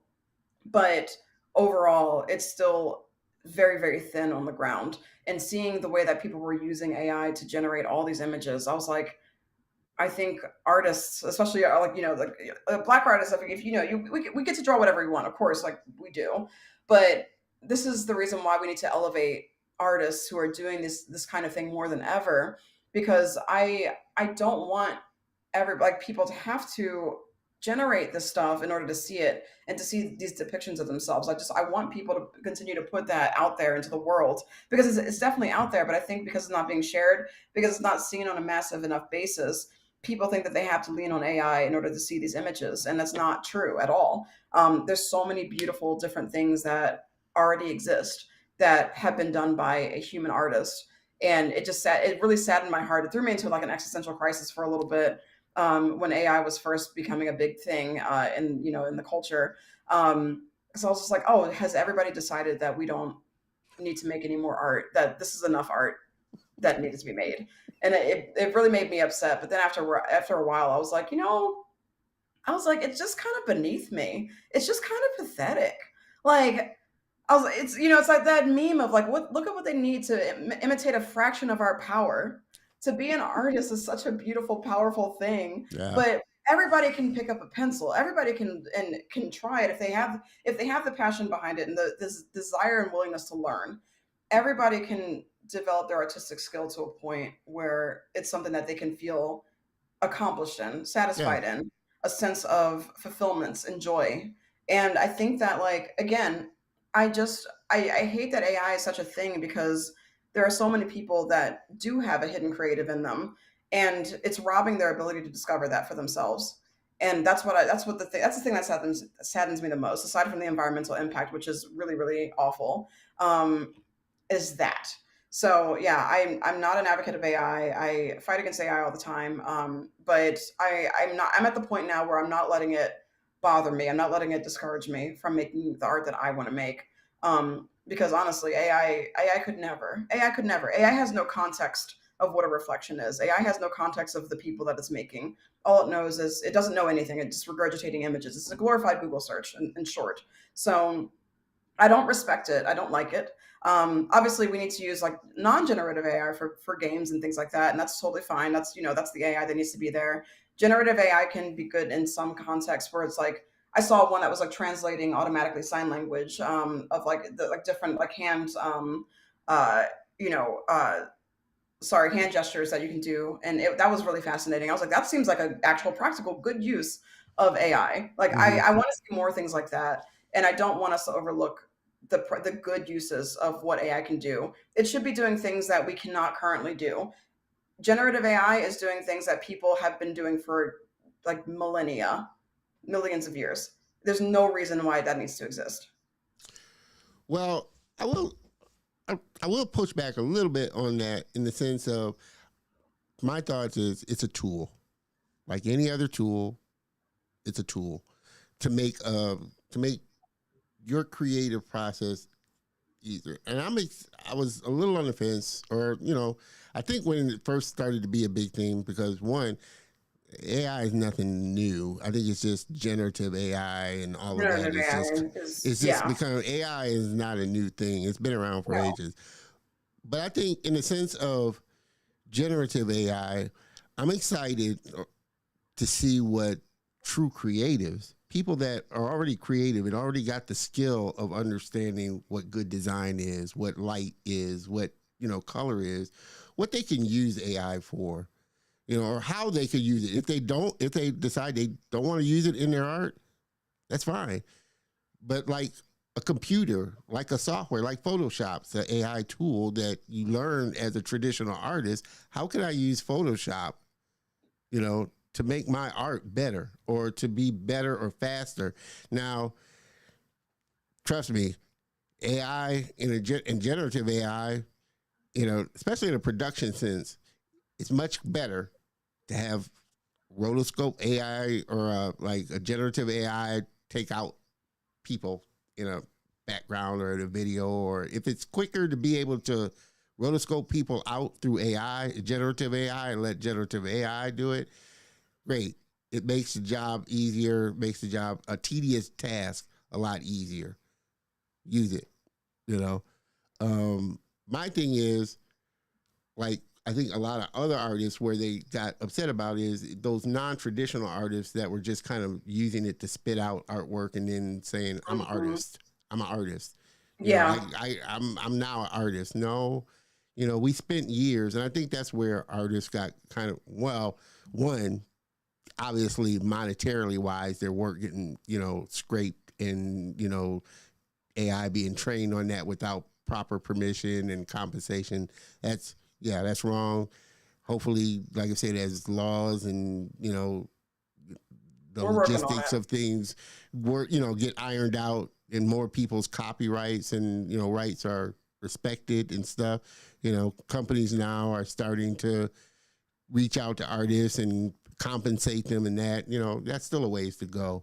But it. Well, as a tool, I think it's incumbent for artists to learn a tool, just like you learned the Cintiq, just like you learned Photoshop. It's a tool that's used, that's here, that as a creative, how can I, use it to make my art better or what I'm creating better? Or like I said, if you find that you can't use it in a way, okay, fine. But I think in the hands of a true creative, I think AI will be a great thing, and I'm excited to see what some people will use, how they will use it, not as creating the whole thing, but as a part of a thing, as part of the pipeline of what they're creating. Like I yeah, saw, uh, it was actually their corridor crew. They have a YouTube channel, and they're like visual effects guys, and they're always doing visual effects. yeah. But they wanted to try and experiment, to see how they could use AI. And, it obviously did Like okay, it's going to but revolutionize it's not like gonna. the animation industry, and I was like, I don't think you're ever gonna take the human. Me personally, you're never gonna take the human experience out of being creative. well, the problem is That's that companies want to. Yeah, companies want to, but they'll see that they can't. And in a sense, already, like I said, this is a small case, but evidently Pepsi got it, or was it Coke? And I It was think Coke cool. got flack back from the commercial that was Yeah, all generated AI. So that's what I mean. True, people will start to get tired of it and pick up on it. And truthfully, you could try. I don't know how a film just completely done in AI without any type of like human type of those little nuances that you pick up. And it was funny because Aaron Blaze, yeah, the artist with Disney, he reviewed, because he did a video after Corridor Crew put out that animated thing, and he reviewed it. He said, "Should I be afraid of?" He's a I traditional remember that. Yeah. animator. Yeah. He said, "Should I be afraid?" But he could easily. He said, while it's good, he could easily pick out all the little nuances of the animation that just doesn't make it. Yeah, it doesn't connect. Because Doesn't again, connect. AI doesn't have the context of what Yeah, it's actually creating. it doesn't have that kind of concept yet. I don't think it ever will. To Yeah, me, because AI is even a misnomer. It's not actually intelligent. yeah, It's a generative tool. yeah, But yeah, like the rebuttal that I have for that, if that it's just a tool, is that the tool's never before been able to create the end result for a user. So a Cintiq is just a vehicle to help me make my art on the computer, but I can just as easily make beautiful line art with a stick in the sand as I can with a Cintiq in Photoshop. It yeah, doesn't make me more, like it doesn't like I can still take watercolor and make the same colors that I've got on the computer. It's going to look a little bit different, but it doesn't take away the years that I've learned how to make beautiful art away yeah, from me. Like yeah, it doesn't do anything for me. AI does it for you. And I know that like, the way that you're interested to see creators use it is as a way to like kind of use it as a part of the process or bolster it or generate ideas. The thing I don't want to do with AI is for it to think for me. And the oh best yeah, part is the original the creative ideation, like the discovery aspect of it. When I'm walking in the forest and I see a cluster of mushrooms, that just really gets me excited. And I'm like, "Ooh, I want to draw a dress out of that." Like I don't want AI to replace that process for me because that discovery is what it's all about for me as an artist. And this is for me personally. Maybe other artists don't feel this way.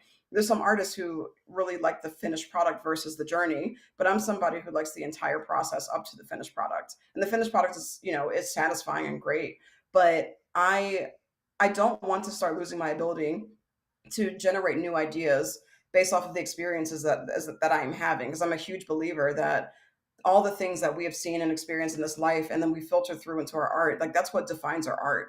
So if I'm taking away that sense of filter and just generating a bunch of stuff to just kind of get me going, I'm just like, I don't know, it doesn't really sit well with me. But I mean, I will say there's some AI images that like, yeah, creatives have generated that are beautiful, and I can't deny that. It's like there's like the obvious things about AI that like the hands are bad or whatever. That that's not always going to be the issue. Some AI is really good, and some AI has fooled me before. And I can barely go on Pinterest without seeing an AI image, but unfortunately, a lot of the images on Pinterest that are AI are really good. And it's like the only reference that I can find that's remotely like the thing that I want to make. And I'm like, I don't want to use this, but it's like the best thing. I'm like, dang it. Like, I don't want to use it. But sometimes it's there. So I'm just like, yeah, I know that like we're gonna have to deal with it. But I'm not going to be the person to embrace it. I'm not going to be the person to be like, yeah, you can go ahead and use it if you want.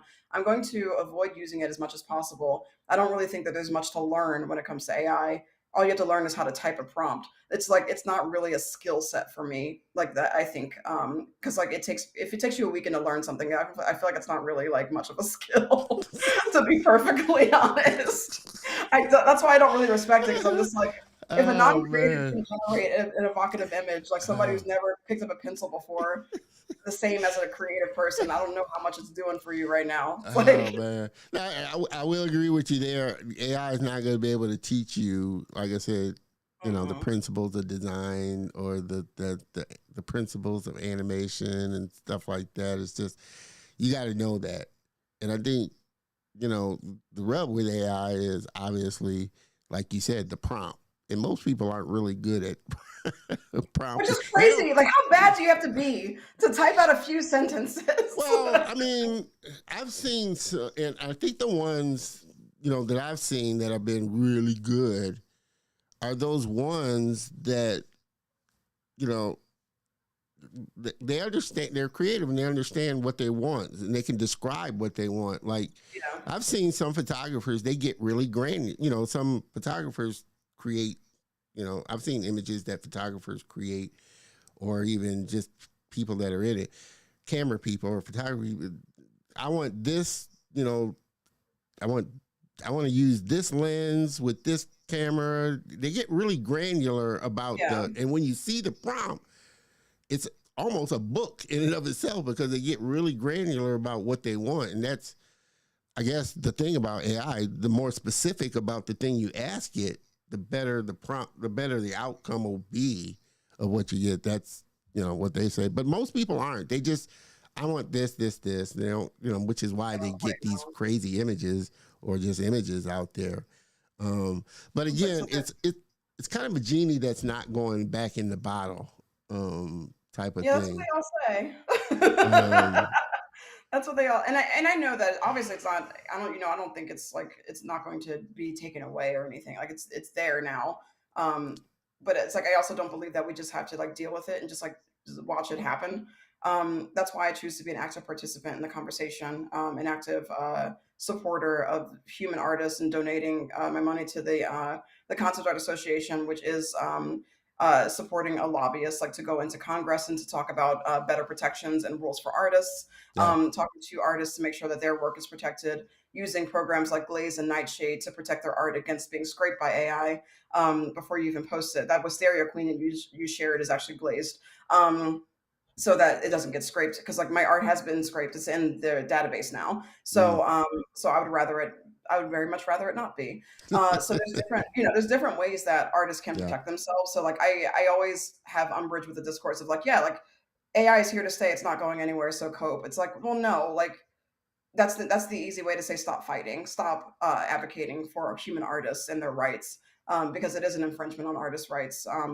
These are our entire livelihoods. These are our careers. These are decades and decades of training and skill set and right, crying and just like and really honing our skill and to see it be sucked up into this machine indiscriminately and to be regurgitated out is very disheartening and discouraging, but we can do things to push against it and to create better regulations around it, to fight for artists' rights so it doesn't continue to happen where we're displaced by this software that hasn't done any of the due diligence to make sure that what it's absorbing is ethical at all to absorb in the first place. So I choose to fight and I choose to engage in the conversation and I choose to understand where it's going. yep.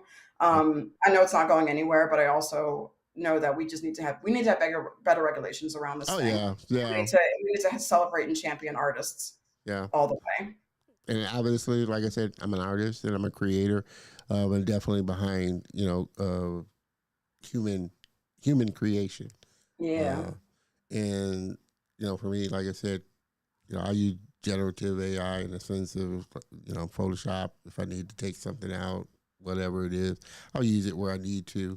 Mhm. But like I said, I'm a big advocate of compensating Yes. artists for their work. I'm an Absolutely. artist. Compensate me and pay me for my work. If you want to train your material on my art, okay, pay me. Let me decide that if I want to let you use my art to train your AI or not. Don't just scrape it without compensating me or without Yeah. anything like that. So I am a big advocate of artist right, obviously. Yeah. I'm an artist.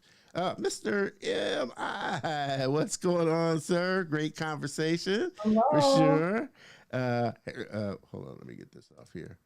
Mr. Dewan loves your cat. I love your cat, Dewan. The cat that I So, had to kick out because she was on my keyboard. oh man, oh man, too funny, too funny. And again, everybody, like I said, just jumping in. We've been having just an amazing conversation with Illustrator, art director Lauren Brown, coming in. Your projection on, like I said, 2025. We kind of touched a little bit before the call, just the industry, how it's kind of been rough. What are you seeing? Um, how the industry is going in 2025, especially the gaming and animation side of it. How do you see the industry? Yeah, I've already been seeing the seeds planted for a lot of independently led projects happening and occurring. Like the landscape is like I said, it's going to continue to get more volatile as we go forward in this year. Mm-hmm. We're in very uncertain times right now. I have no idea what's going to happen, but I think that artists as they find their communities, because like again, I've been advocating for finding communities within like-minded artists, building something together. I think that we're going to see a lot of a lot more indie games pop up. There's already been a lot of indie games, tons of indie games, solo dev Yeah. projects, which are amazing. And I'm a huge gamer, like I said, and I've worked in the game industry. I barely even talked about that, by the way. Yeah. But And we're going to dive. We are, because I want to ask you about uh, kind of the future technology of gaming. Like I said, interactive VR. So I do want to talk about that. yes, absolutely. Yeah, but I think that we're just going to see all these these projects start to pop up, these independently owned IPs, because I think we're becoming much more jaded with corporations who are bowing to shareholders rather than the artistic element of what we're actually creating. All we're seeing sequels, we're seeing remakes, we're seeing not that many original things, and we're starting to get tired of it. It's exhausting because Yeah. they're not taking risks because they know where the money is at and they think we're stupid. So they're just like, we're just going to keep giving them the same thing over and over again and hope that they like it. And yeah, Yeah. sometimes a remake is cool or sometimes like an adaptation is cool, but we're not seeing that much original content out Yeah. there. And we are starting to really desire new stories, Yeah. new I think more I'm past things. Kung Fu Panda 5. Yeah, we don't need any more of that. Like I really like the first one, and I mean the first and third one was great. And after that, okay, It starts to I'm kind of done. dilute. It Now, like really does. remaking How to Train Your Dragon, I'm like, but you made like three great movies. You don't have to make any more. There's Uh, live action. Toothless looks exactly the same. and you know that, I don't know if it's real or not. I saw it. They're doing a live action of The Incredibles. I know they're not. Don't tell me Yeah, I don't know if it was a joke, that. the I post I hope. saw, but the actors that they got to play Helen Parr, that they showed to play Helen Parr and Bob Parr, I said, okay, I could see them pulling Mhm. that off. It was Kevin James. They had the guy from Kevin Walk, James to walk play, up. to play Bob Parr, and then they had uh, I think Scarlett Johansson to play Helen Parr. I was like, okay, look wise, I can kind of see. I don't know how they would pull. Now, Kevin, he probably would do a pretty good. Now, the kids, I don't know who they were. I'd never seen them Yeah. I actors don't- before. But my Mhm. thought is, and that was my thing too. And again, I know it's a corporate thing. They're trying to squeeze every dollar. I Of like course they cringe are. when I saw they made a CG or live version of The Lion King. I'm like, oh my God. Oh my god, that Okay. was. And I watched it. Why did I watch it? It was awful. I It didn't was even so watch it, bad. thank God. I was like, okay, sometimes you just let something live in Just its own thing. what it is. Now, Yeah. obviously, I will say this: as far as the Lion King, now the play is amazing. Oh, the play's great. The play Like is I amazing. have no issues with that. It's like a whole different like Yeah, medium. it's That makes well, sense. It's fine. yeah. I mean, but they could have gone. Like I said, it could have been really bad, but they made it a great experience. So it translated well. Now the Yeah. live action, I was like, okay, you could have stopped right there at the play and just left it like it is. But do you feel like that's the way companies and corporations seem to be going? And then two, do you feel like those big companies are those ones that are going to be harder to take those risks on different content? Because you may not see it so much on, obviously, like Netflix. You Yeah. have really edgy Yeah, we get to Arcane. have like Have a really lot of stuff different on stuff on Netflix. Netflix, and they're Yeah. not obviously as big as Disney and this massive company like Disney and Sony type of thing. Yeah. Netflix has its own issues as a platform for sure, like the way that they treat their artists and the companies that they work with, of course.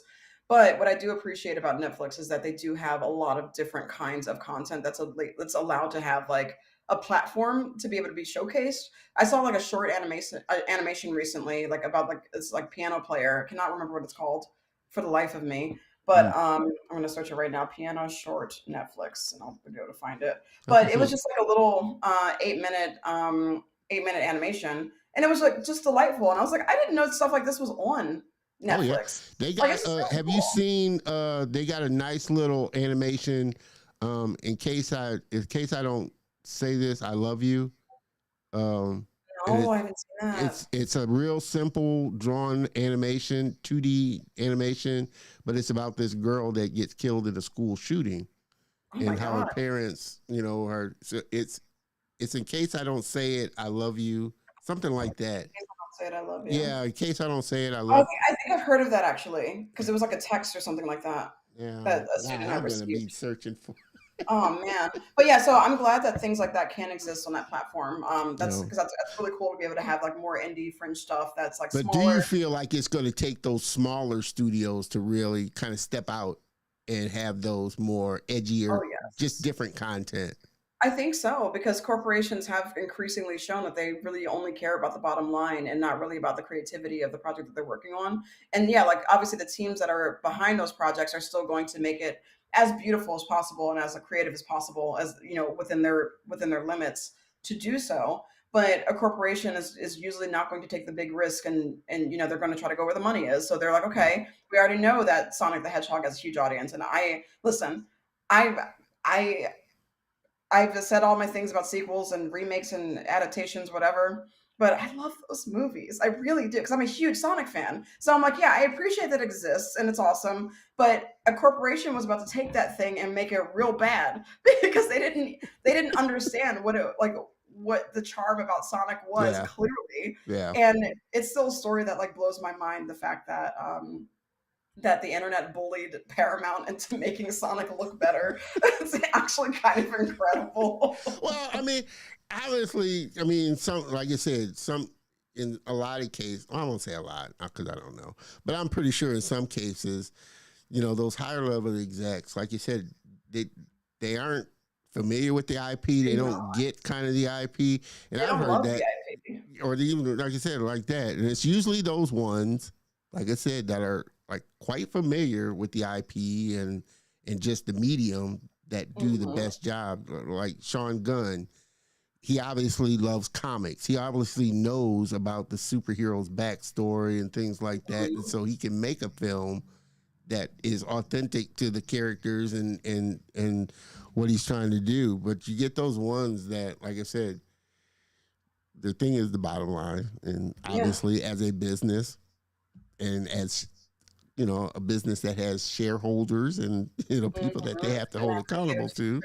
Yeah, they have to make sure that their product makes money. Yeah, So when we have smaller creators making the things that they are simply passionate about, and they obviously they want to make money to support themselves and to support the project, but ultimately it's about getting this idea out there and getting an audience for this idea with behind something that they're actually passionate about. We are already seeing a lot more of those, and I think we're going to continue to see a mm, huge uprising of these smaller studios making their own projects that are like original, yeah, interesting, and again, like I said earlier, just putting our dollars and support behind those projects is going to make sure that it continues yeah, to thrive and see the right people. So when you see those small projects and you're excited about something, make sure to share it out. Make sure to promote it in some way using your yeah, platform, however big or small it is. Tell a friend about it and say like, "Hey, I want to watch this thing with you." yeah, Just like spreading the word in any kind of way is the most valuable thing yeah, for yeah, any small creator to yeah. have. Like, because like those 10 likes, it can mean a huge difference to somebody. Whereas a and corporation will not notice those 10 likes, but a small person definitely will. and you never know.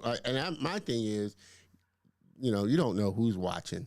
You don't The know who's stuff that watching. who's looking at the stuff you put on. And trust me, I know enough people that got discovered because they were posting their content, Yep. and their content blew up. And trust me, I tell people, companies are seeing if you got a massive following, they're gonna come knocking at your They door. will. And even when they don't have a massive following, like for Yeah, example, when Twitter was still Twitter, I would post, during Drawing While Black, which is like one of the hashtags that used to go around, which is yeah, fantastic.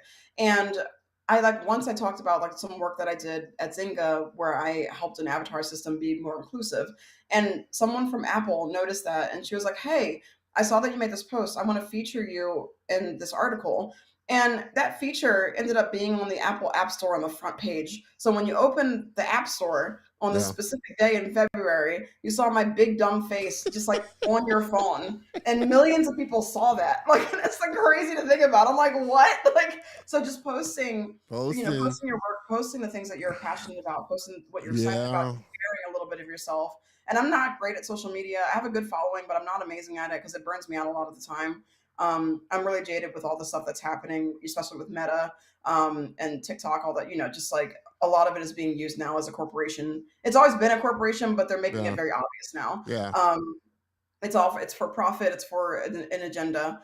But previously it was a very good, I mean, it can still be a good platform to share your voice, spread the word about the things that you're working on and are excited about, and to communicate with like-minded people.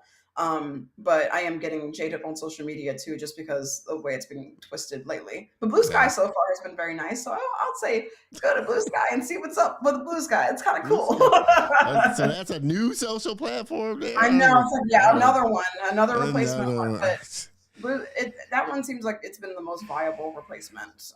And they For a usually while. start out that way. That's how they They usually usually start out that way. start. Hopefully it stays that way. Hopefully it stays. We'll see. But I'm just not going back to Twitter. Yeah. I mean, I have a Twitter profile, but I was never really active on Twitter either. On Twitter and TikTok, I was never really active on. Yeah, I was for a little bit on Twitter, and when I was active on Twitter, that's when I had some of the most, uh, you know, I think dramatic shifts in my career. When Twitter was still Twitter, basically, Twitter. Mm. it was a really good platform at one point for artists, a really good platform. But again, like I said earlier, sometimes you can't put all your eggs in one basket. If one No. platform, if you want to rely on one platform, it could fail at any moment and transform and become something that it shouldn't be. And so you Yeah. can't really be there anymore. It's not going to work for you. Yeah. So think about different ways that you can keep your art relevant and fresh and put it on various different places and see what sticks.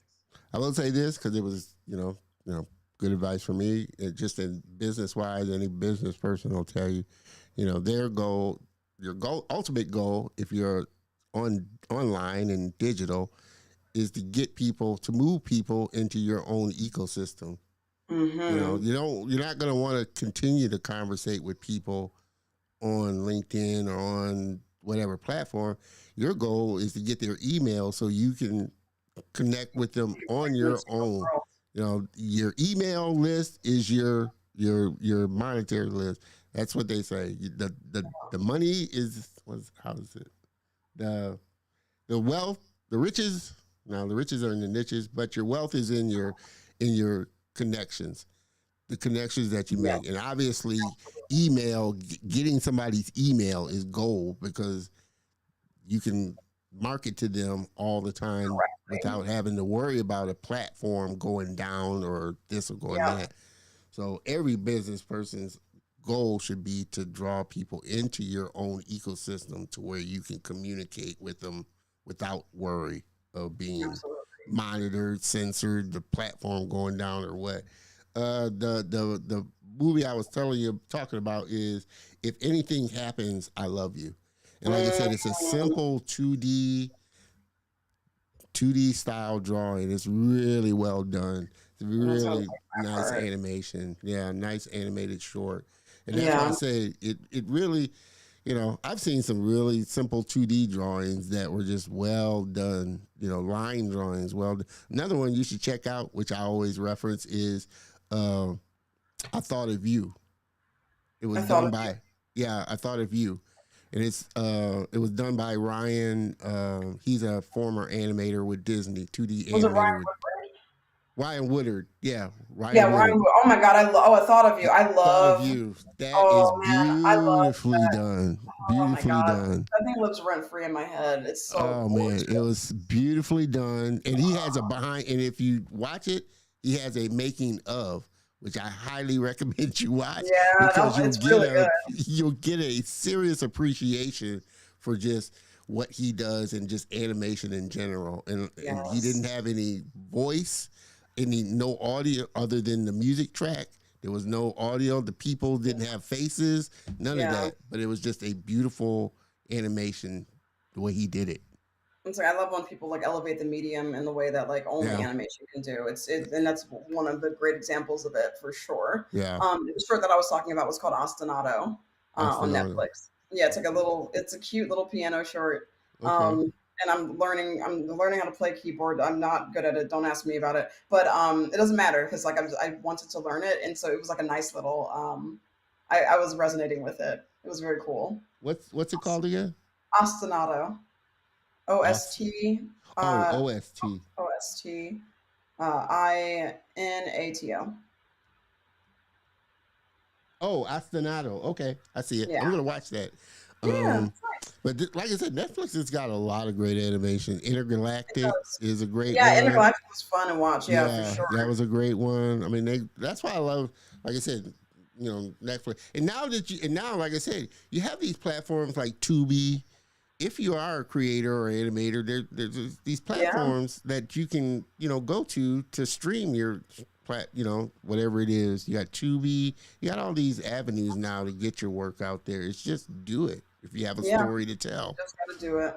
and it Just got to put it doesn't out there. have to be Pixar style. Yeah. I think one of the other best advices that I'd gotten, it was from an artist, Tim Fielder, who we had on our show. He's a comic artist who's been doing Afrofuturism for a long time. Before Afrofuturism was really a term Yeah, in the industry, he's been doing it. And what he was telling us is that like he was like, nobody cares about the thing that you're working on if you haven't finished it. Put it out there, share it with the world because no one else, no one, you're gonna die and no one's gonna see it. And yeah, it's like you've got to put your work out there. yeah. No one, yeah, because nobody's gonna care if you're making it if you never see if it never sees the light of day. I've never Make seen it, this like, make the and like thing. I said, you may be surprised who sees it. 100%. May be surprised. Especially if you leaned into it with your full heart, with your whole. If you go into it with your whole chest, you will never know. It'll feel like it's the most vulnerable thing to make art that is so authentic to you that it's like tied to your like personhood. But I'm telling you, that's the stuff. That's the gold right there. Yeah, yeah. Because the people that come to you, they're attracted to you because they like your work. So you know that they're part of your crowd. They're the people that you're Yes, talking to because they get your work. So that's how you find your community. Put your 100%. work out there, and trust me, there are people out there that are interested in like what you like, and they'll follow you. Mm-hmm. Oh yes, absolutely. Oh, amazing! Like I said, we are man. This was went a little bit longer than I was expecting it to. We're hitting Yeah, two me too. hours. I was like, it was fun to talk to you Hey, though. I know, and I could talk all day about this industry, which is what, like I said, I love doing it. And we haven't, like I said, even jumped into a lot of the stuff that I wanted to talk about for sure. But for you, what what are kind of the things that you have your day job, which is the code. But what are kind of the things that you would love to sink your kind of teeth into as far as project on your own? I mean, that would fit along with your style. Say something like, what kind of animation, say like on Netflix, or have you seen that is like, man, if I could illustrate for that, I just know I could nail it. You know, it's funny because like recently it's been games that I've been really wanting to sink my teeth into. Just like I wanna contribute to that project. Okay. Um, so yeah, I mean for animations, like I love stuff uh, like it's like usually the younger adult animations like the Owl House or Mm. Hilda or like just animations that like kind of put me in a different world, like immerse me into something else. My dad the bounty hunter, things like that. Oh, That yeah, I know, yeah. I had I know. Everett on. I'm trying to get him and his partner back on, You should. but I did have Everett on I got before. oh And yeah, Everett's yeah, amazing. I met him at he Lightbox is. Expo in 2022, and he was just the coolest person ever. Oh man, and Uh, it killed me when Netflix said they weren't doing a season, another season. I was like, oh man, really, I know really? it's awful. So yeah, I definitely like projects like that where it's just fun and creative. Like that's what I want to sink my teeth into. And then on the gaming side of things, like that game company.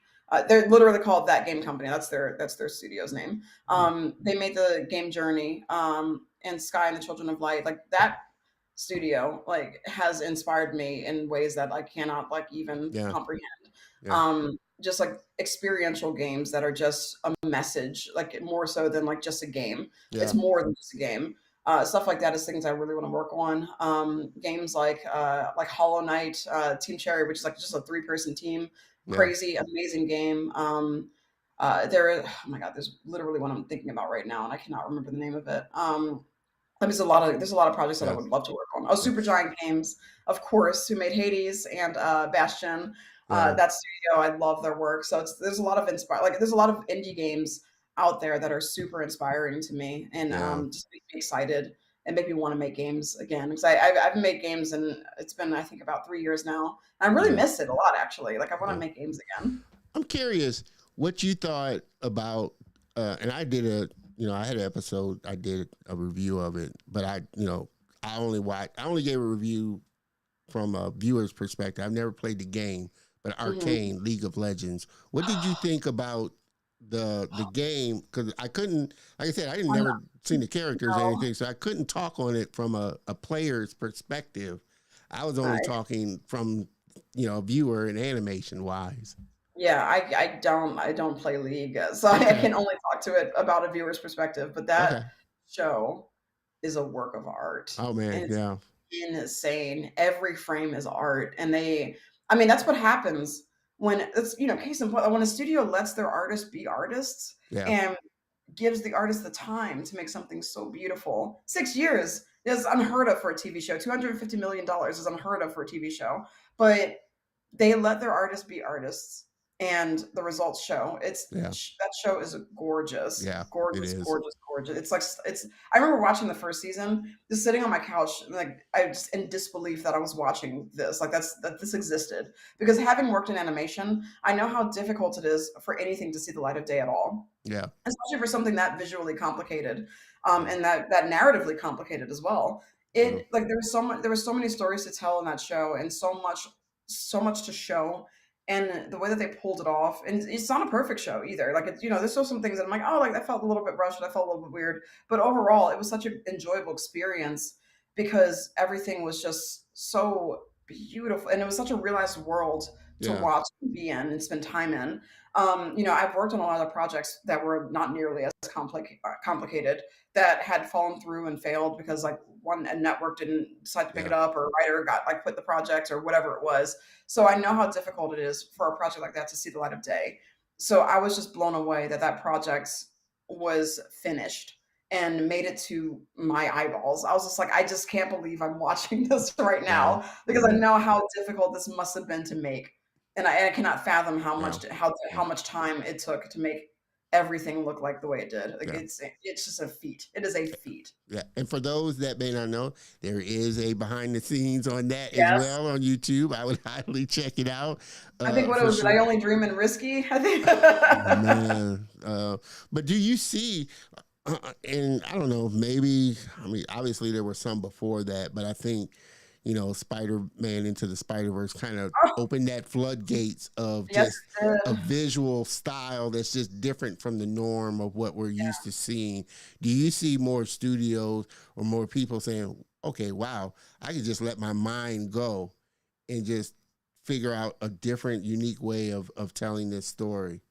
Yeah, I mean, like, I think that's why I was so shocked, is because like somebody, like a studio or a company, invested in that vision and they believed in it enough to see it through. And we're not seeing that as often as I would like to in recent years, because again, like there's a lot of risks that are not being taken. So the fact that Spider Verse was able to see the light of day, the fact that Arcane or Intergalactic was able to see the light of day, like stuff like that, that are visually creative, that are something different, is Yeah. something that I just love to continue to see, because like after Spider-Verse came out, then you see a lot of studios actually experimenting with the medium of Yeah. 3D You saw art. a lot of Whereas, stuff like that. yeah, whereas before it was just kind of like the standard 3D style from Disney Pixar, just like, Yeah. kind of plastic looking, fine, but like then you can see all this like texture and like creativity, and it's like that's why human artists need to be making art, because we shift the culture, we shift the zeitgeist, we dictate what the next popular thing can be. Yeah. So it's really important to continue to have that experimentation and creativity, because when it pays off, it pays off, and it's a Oh, it risk for pays. sure. Yeah. Yeah, but like that was Spider Verse was undeniable. Oh man. Yeah. And I sobbed actually at the end of it, just because like I just was so moved by the beauty of that story, and like Yeah. the fact that a black character got to have that story and to be able to have that representation. And just like, I was like, artists got to make this. And I was like nerding out real hard about Spider-Verse when I first saw it. No. And I cried at the end of Spider-Verse too, as well, because like the AI conversation was happening. And I was like, see, this is why AI could never. And this is like just like really, Never, really on like my I said, soapbox. yeah, AI will never be able to do something like that. That's what I mean. Yeah, yeah, And tell something absolutely as not. beautiful as that. And like I said, there's, which is why I love Netflix because they got so many great ones. I'll tell you another one, Mitchell versus the Machines. Oh yeah, that was a really fun movie to watch. I like that one.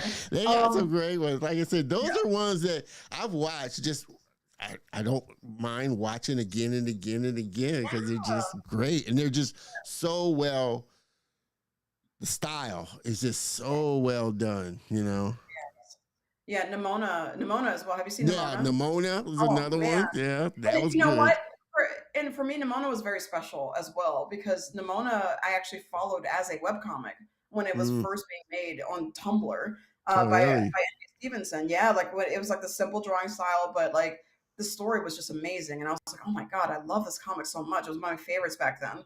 And so getting to see the conversation about it was being produced at Blue Sky Studios and then Blue Sky tanked. And I was like, oh my God, this will never see the light of day. And then Netflix being able to pick it up and give it life and Yeah, be able to actually bring it yeah, to our screens was like really amazing. What an amazing story for an yeah, independent creator like that. yeah. So like Um, finally have the project see the light of day. And yeah, the end product was a lot different than the original webcomic, but the spirit was still there. And it was a great movie. I really loved it a lot. And I was like, I yeah, can't believe they pulled this off so well too. Cause I was like, sometimes you see an independent project, you're like, oh, that was fine, that was cute or whatever. But I'm like, no, this is a good movie. I was like, yeah, really like, I watched it a few times. It was great. yeah, So yeah, it was what a story that was. But yeah.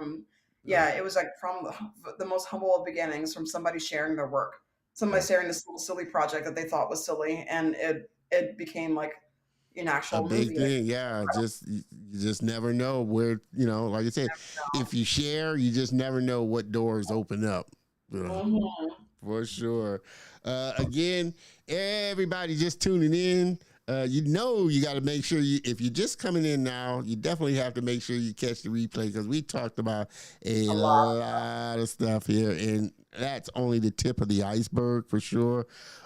Definitely, there's got to be a part two. Lord, coming back because So we're just definitely not going to be able to cover everything to talk about for sure. But as I start to kind of bring kind of this train into the station here, I want you to kind of give your kind of parting thoughts on just advice, your thoughts on the future, your hopes for yourself, going into the next couple of years. absolutely. So I think that as we go into these weird times that we have no idea what's going to happen, what the outcome is, it's been really a difficult industry for a lot of artists, for a lot of creatives.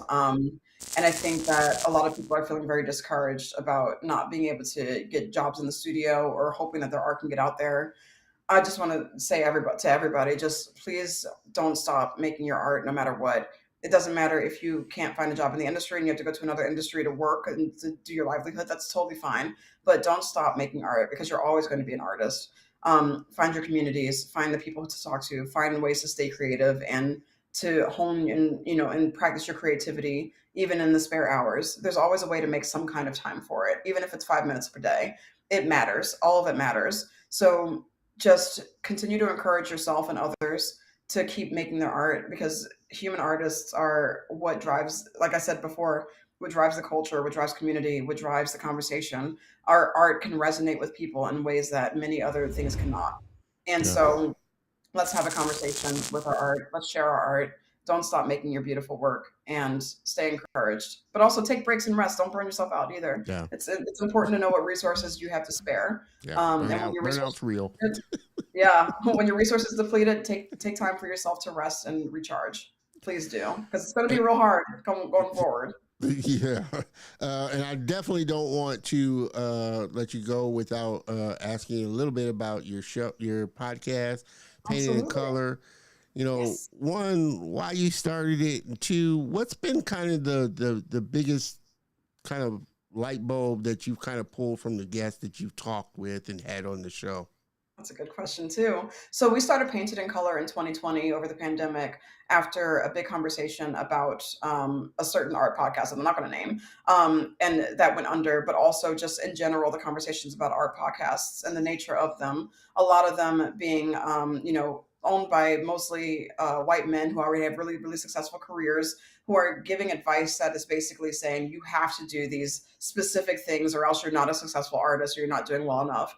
We wanted to make a contrast to that and tell people what the real life of being an artist looks like, and what being an artist of color in the industry looks like. And actually making the effort to interview only artists of color and marginalized artists in the industry, and because we weren't seeing that representation in a lot of the shows that were around at that time. And it's on YouTube. We used to do it twice a week, but no, we're all three busy, and we're artists in It's the industry. tough. So sometimes it be like that. And, we're taking our own advice by prioritizing our mental health. But because it was filmed over the pandemic, it became a mental health advocacy show as well, because we were all burned out. We were all going through it. I was just Yeah. diagnosed with ADHD. One of my co-hosts just got diagnosed with ADHD, which was incredible because of the show, actually. And so Because it of the was show? because of the show. Wow. Yeah. So he didn't know, and he was like, "Wait, I think I have ADHD." And Wow. so like people got the help they need through these conversations that we had. Yeah. And so it's been a really, really wonderful, eye-opening experience to be able to talk to all these guests. But the thing that I think one of the most eye-opening thing was interviewing artists that I've admired for like decades. And it's incredible to get them on the show. Their struggles and the way that their industry, the way that they got into the industry, first off, has always never been a straightforward path. It's always been like a weird winding road where they like went sideways and they went over there. But the Yeah. thing that I noticed the most was that so many of them who had found success in their career had stayed determined the whole time, and really like invested in themselves and bet on themselves hardcore, and like went full force in to Yeah. just like being like, you know what? I choose to believe in myself. I choose to elevate the thing that I'm working on. I choose to. Like, they made the choice to fight for their career in their industry. They Yeah. made the choice to elevate themselves and put themselves in the right places and to talk to people. It was just like the tenacity, no matter what their background was, no matter how hard their early life was, when they decided that they were going to bet on themselves and just like work towards what they want in their career, it was usually the moment when they decided to just fully lean in and to not mask anymore, and to Yeah. not like make art for somebody else, but make art for myself. The moment that they started making art for themselves is usually the moment that their career also started to take off. Take That is off. what like, almost unanimously I've observed in all my guests, and it's really impressive and incredible. Yeah. And also, because we talk about burnout a lot, all of them, as soon as we say, "How do you manage your time?" Almost all of them also they start laughing because none of them know how to do it properly. Manage? What is manage? It's the struggle. It's a It's and struggle. Yeah, and that's the thing that's another thing that I've noticed, is that it's like it's never just easy. It's never a Yeah. breeze for anybody, No, it especially never people who is. work so hard. Yeah. It's always some kind of Yeah. struggle. Yeah. It's always Which some kind of roadblocks. which is part of the rub I don't like with social media, because a lot of people only show you the end result, The and romanticized they don't, version. yeah, they romanticize it, and they don't show you the struggles, or just the messed up stuff in between getting Yep. to that is the Yep. thing. Yeah, and on my show, we like to talk about the nitty gritty of that messed up stuff. We like to get into the low points as well as the high points. It's like Yeah. you're already here. We know that you've had high points. How did you overcome the lows? Like Yeah. that's what I really want to know from people, Yeah. because we were all going through a huge low point over the pandemic, and so it's like, yeah, we're all trying to get through it together. I'm like, I kind of selfishly asking, I need advice. I'm like, I want to see how you did it, but it's Everybody's but it's really asking how you get through. right? But it's really fascinating to see like everybody kind of like Yeah. having their own struggles, everybody having their own ways that they have had to Yeah. fight through. And we wanted to tell our audience, it's like it's not a breeze. So if you're struggling and if you're having a hard time, just know that the professionals, the highest caliber in the industry, Yeah. they also go through it. Everybody goes through it. It's a Yeah. very human experience to go through this in the Yeah. creative field. So Yeah. it made me feel very grounded and very validated in a lot of different things. Yeah. Um, Yeah. and some incredible guests over the years too. No, I totally agree. And that's one of the big joys of me doing this show is you see like you said, everybody's journey is not a straight line. And Yeah. everybody kind of comes into it from a different perspective. I always find it fascinating, just how everybody kind of gets into the industry. Some, I've talked to some. They have degrees in something way different than what they're doing in art. Like I said, I always love bringing him up because he's a great guest, super talented, and definitely got to have him back on. Andre Rodriguez, he picked up animation in 3D in prison. So Mhm. everybody's journey is So just different. different. And he wound up working at Pixar. So that's what I mean. Yeah. Everybody's journey is different, and where you start and where you end up is, you know, Yeah, two Afua different Richards was things. homeless as a teenager, and she's doing covers for Marvel and everything now. She's had a successful career as a comic cover artist. And it's like you never know. Like, Yeah, but it's the tenacity. It's like it's the willingness to want to do it. to do Um, it and to stick yeah, to it. to stick to it because like no matter what, like I said, you can draw with a stick in the sand. You can draw with anything. Like you could like there's nothing that's really stopping you Yeah, except for yourself from honing your skill if you want to be an artist. If yeah, you want to do it, you just got to pick up a pencil and start drawing. yeah, Just start to yeah, try. yeah. And I know I definitely can't let you go without asking you this because my friend will, if he watches this, he'll definitely jump on me. Uh, uh, Dealing with ADH as a creative because he has ADHD really bad, and Yeah. we have this conversation a lot. Yeah. Trust me, when we meet, just deal. And like I said, I don't know, maybe creatives as a little. All creatives have a little ADHD in the sense that We're they're all a all little over the more place. spicy in different ways. Yeah, but I mean, he, like I said, had serious ADHD to Like where, ADHD. like that.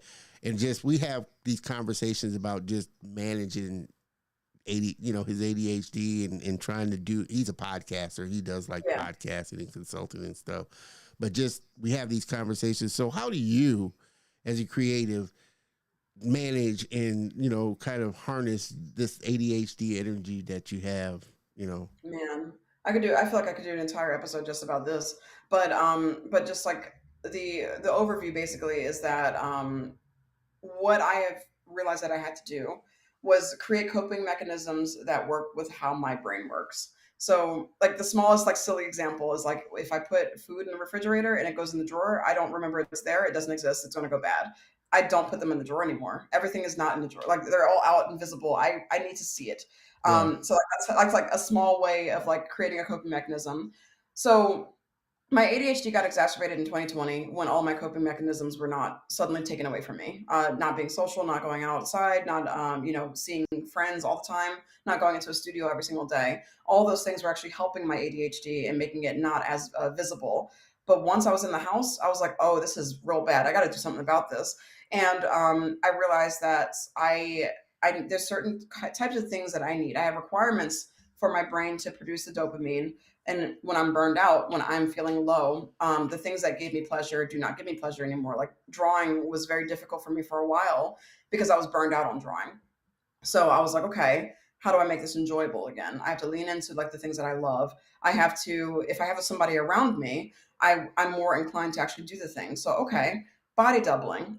So body doubling is basically a coping mechanism where you have a person present in person or online if you're on a call with them, and you each are doing your own tasks. But by the act of having you both present doing something active and productive, it is more likely that you're going to actually focus and concentrate better on that task.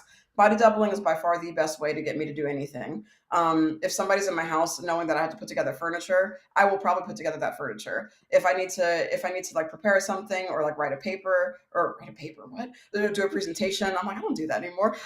If I need to prepare a presentation or finish a freelance project, if I'm talking to a friend while I'm doing that thing, it is 100% likely that I'm going to do that thing or at least make progress on that thing, rather than being left to my own devices to be distracted by other things and wander away.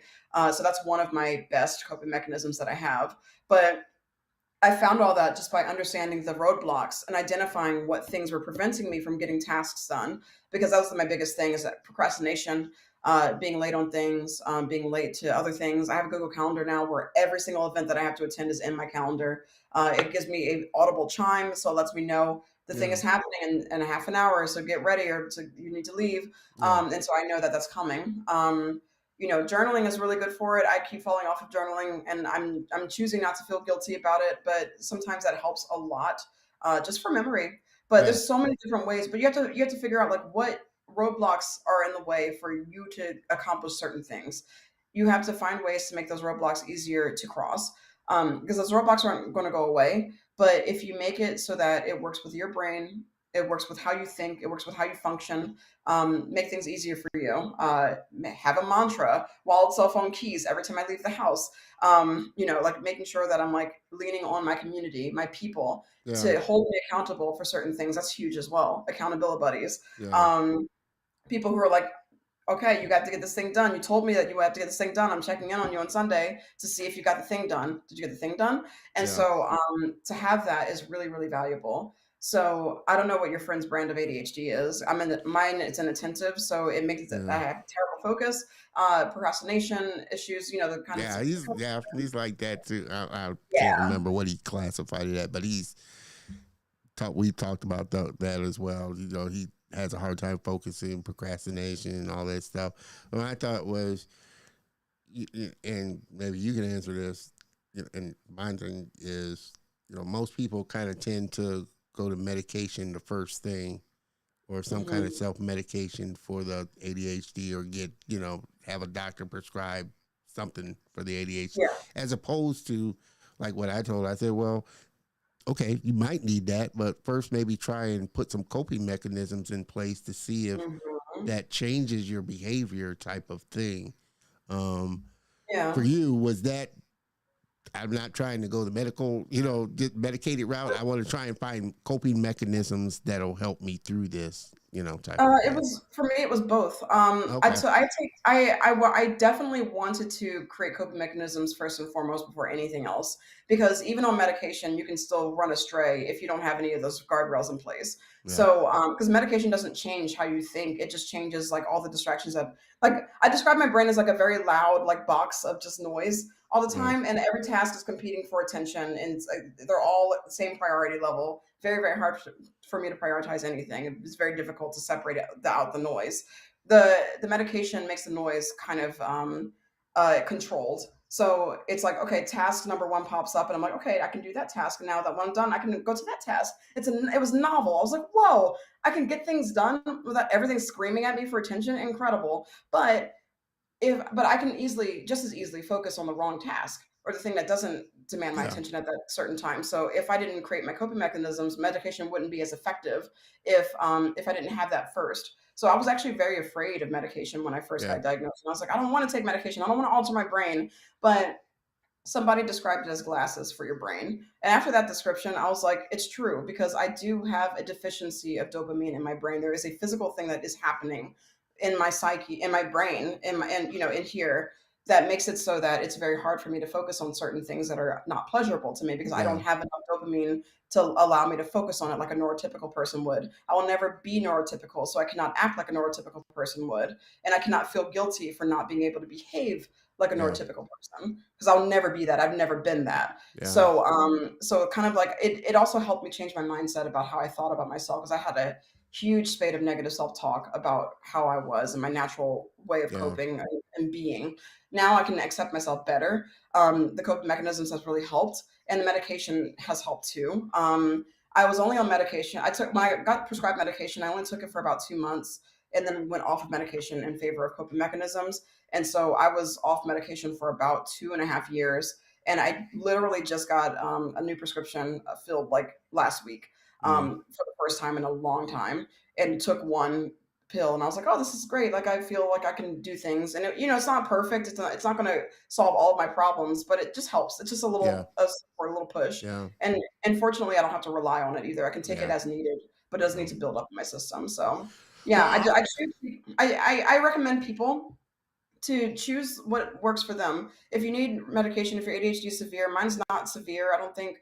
But if your ADHD is severe, you gotta do what you gotta do yeah. to get through life.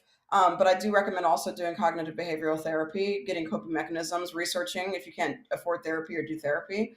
There's a lot of resources out there. How to ADHD is a big Yeah. channel for sure. ADHD While Black is another one.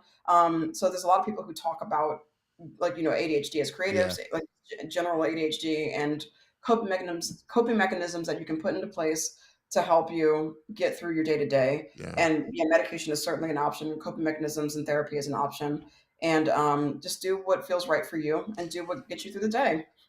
I'm curious, how much do you feel like this time that we live in, because we're getting bombarded, everybody, even people without ADHD, we're getting bombarded with 60,000 messages every day, social media, all this information coming at us. I mean, I don't guess, it's not surprising that you got more people that are just having a hard time Yeah. focusing and keeping their attention on things when we got so much stuff coming at us.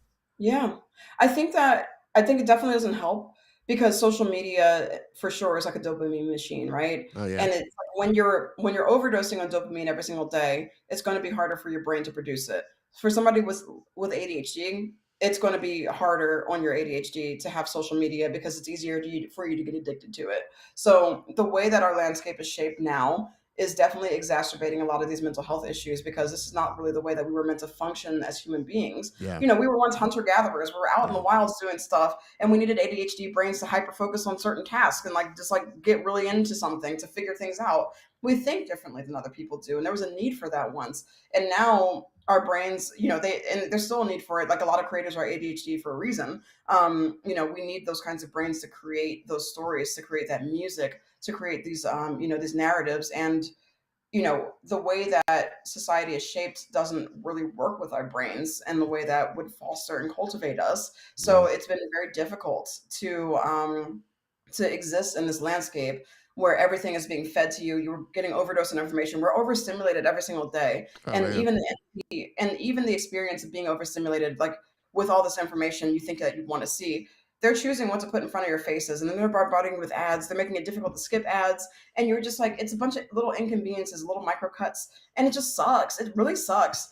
And it's part of the reason why I haven't ever really gone full in on social media is because I really appreciate my ability to be able to get away from it sometimes and just touch some grass Yeah. and just really get into real Yeah. life. I feel you. Because I just can't rely on. I need to go out into my forest and walk around a little bit. I need to touch like Yeah. sometimes. Like I just gotta get outside and Yeah. feel sunlight and just and see people face to face. I can't subscribe to just being on chronically online Yeah. all the time, as they Well, call it. it amazes me, like I said, and obviously, I mean, I speaking from a different era, but Hmm. kids now they come out the womb with a On the phone. Apple, yeah, on the phone. Yeah, hey, I just got birth. Where you at? Live tweeting birth.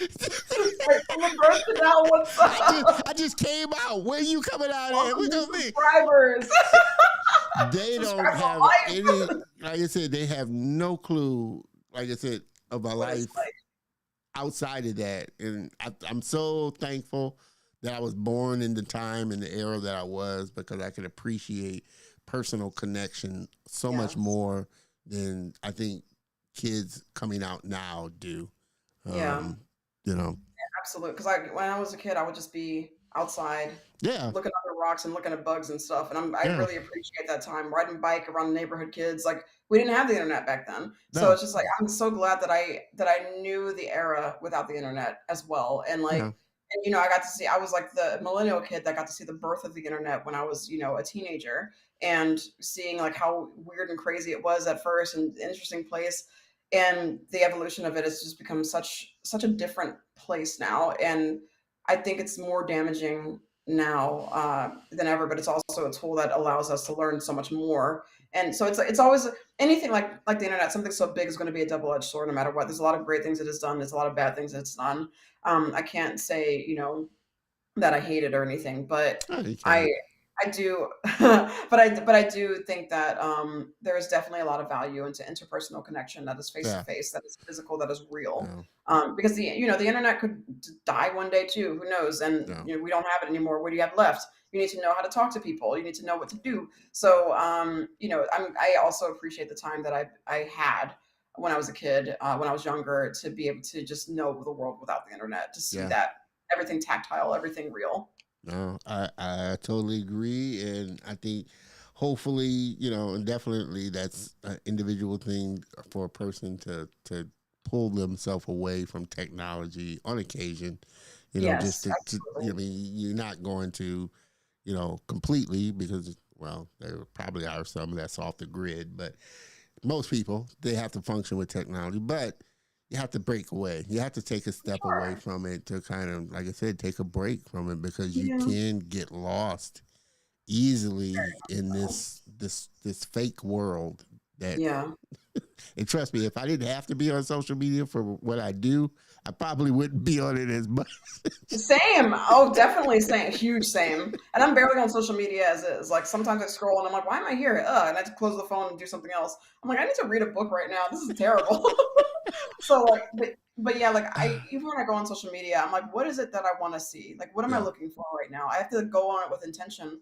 Otherwise, it is easy to get lost. I'm like, I'm coming here to see beautiful art. If I'm not seeing a bunch of beautiful art, I'm logging off. And yeah. so that's usually what I'm there to see. Or I want to get updates from my friends. I want to know what they're doing. But other than that, I on Facebook I get bombarded with ads, groups, Oh yeah. As soon as they things. see you scroll or stop past something, you're gonna Yeah, and get all they kinds keep of feeding it to you, and I'm just like, I'm tired of seeing this same thing. I don't want to. I don't want this. I'm like, I feel like I don't see anything from my friends anymore. Where are they? I'm like, I haven't seen anything from my mom in months. What is Oh this? man, yeah. So people, there is something to personal connection. Like I said, personal relationships are the obviously utmost thing that you should try and get personal connections and relationships with people, um, Absolutely. for sure. Uh, I always like his avatar, Mr. Jeff. Oh my god, that's so funny. Oh, that's you very good. you need to watch his Ernest? episode. Yeah, you need to watch his episode because he did the Oh same man, thing. so funny. Mr. Jeff, I love you, brother.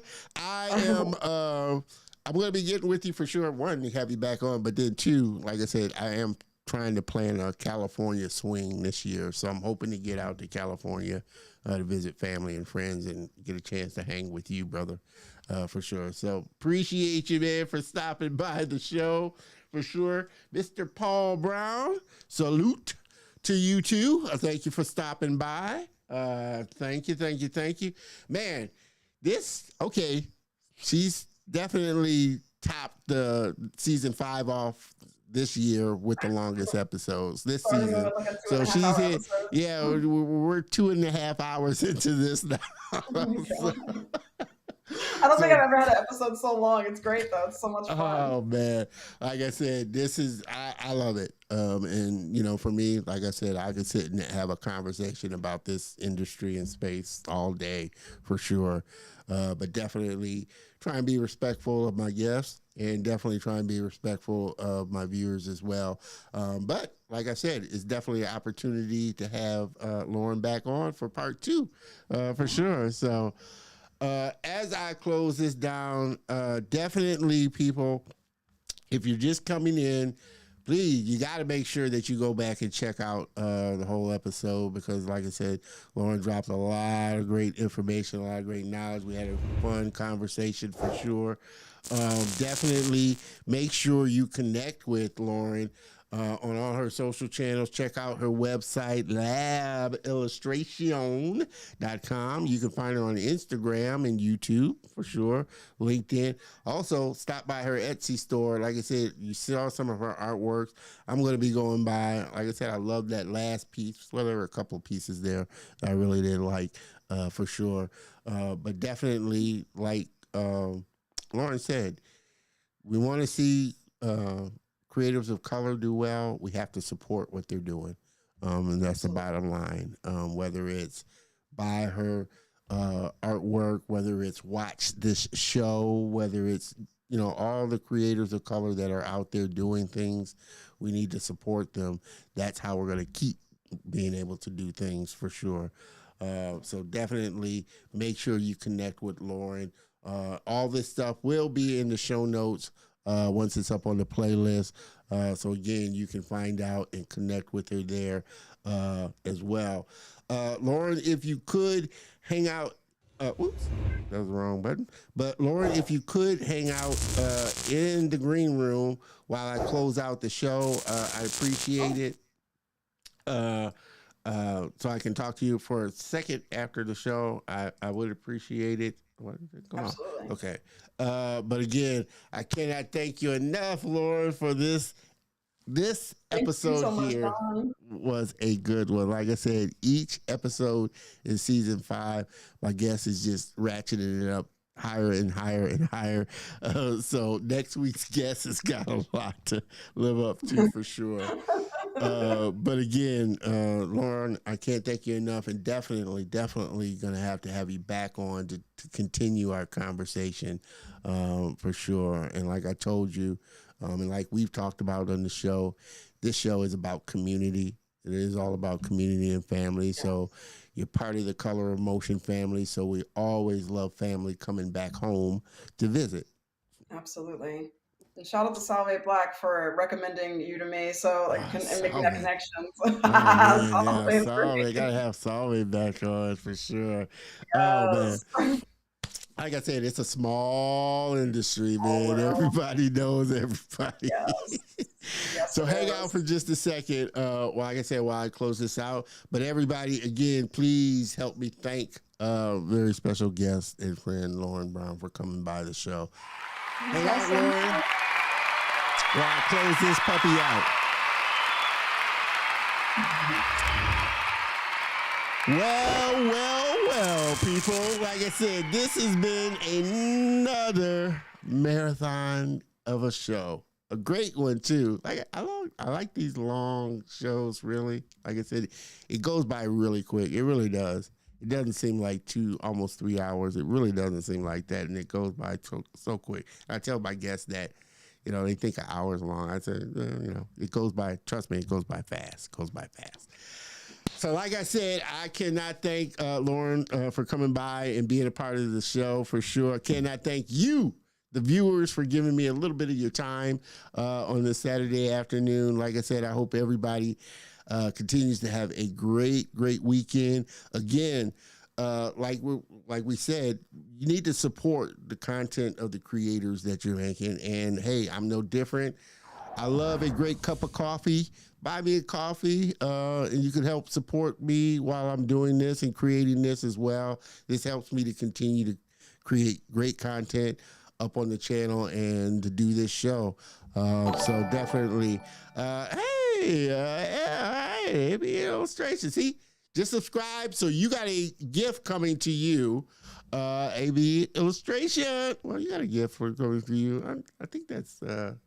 Might be Lauren. She got a gift coming anyway. But you can see, like I said, this year is the season of gifts and us celebrating our 5 years doing this show. Like, trust me, like I said, I did not think I would last 5 years doing this show. But it's been 5 of the best years. I can honestly say a lot of work doing a weekly show, but I love it. And the friends that I've been able to make have made it so much more funner. And you, the viewers tuning in, has made it such a pleasure for me to continue doing this. So I'm looking forward to carrying it on. But please, like I said, I love your support. That just helps me to continue to do it. And I love a great cup of coffee. I'm a coffee man. So, hey. Like I said, I appreciate you stopping by. You definitely don't want to miss out on next week's guest because it's going to be another phenomenal show. I'm so looking forward. We've had some amazing guests this January for sure. And my next guest next week, Miss Alice Jang, production assistant with Titmouse Animation, is going to be on the show. And it's going to be a great episode. And you definitely don't want to miss that for sure. What can I say? Mr. Wayne, I appreciate you, always inspiring. I appreciate that, brother. Like I said, you are always inspiring, and watching you do your work helps keep me going as well. So I appreciate all the love, brother. I appreciate all the love from everybody. Well, this has been a great one. Again, I hope everybody has a great rest of the week, and I will see you next week. Same bat time, same bat channel. Cheers, everybody.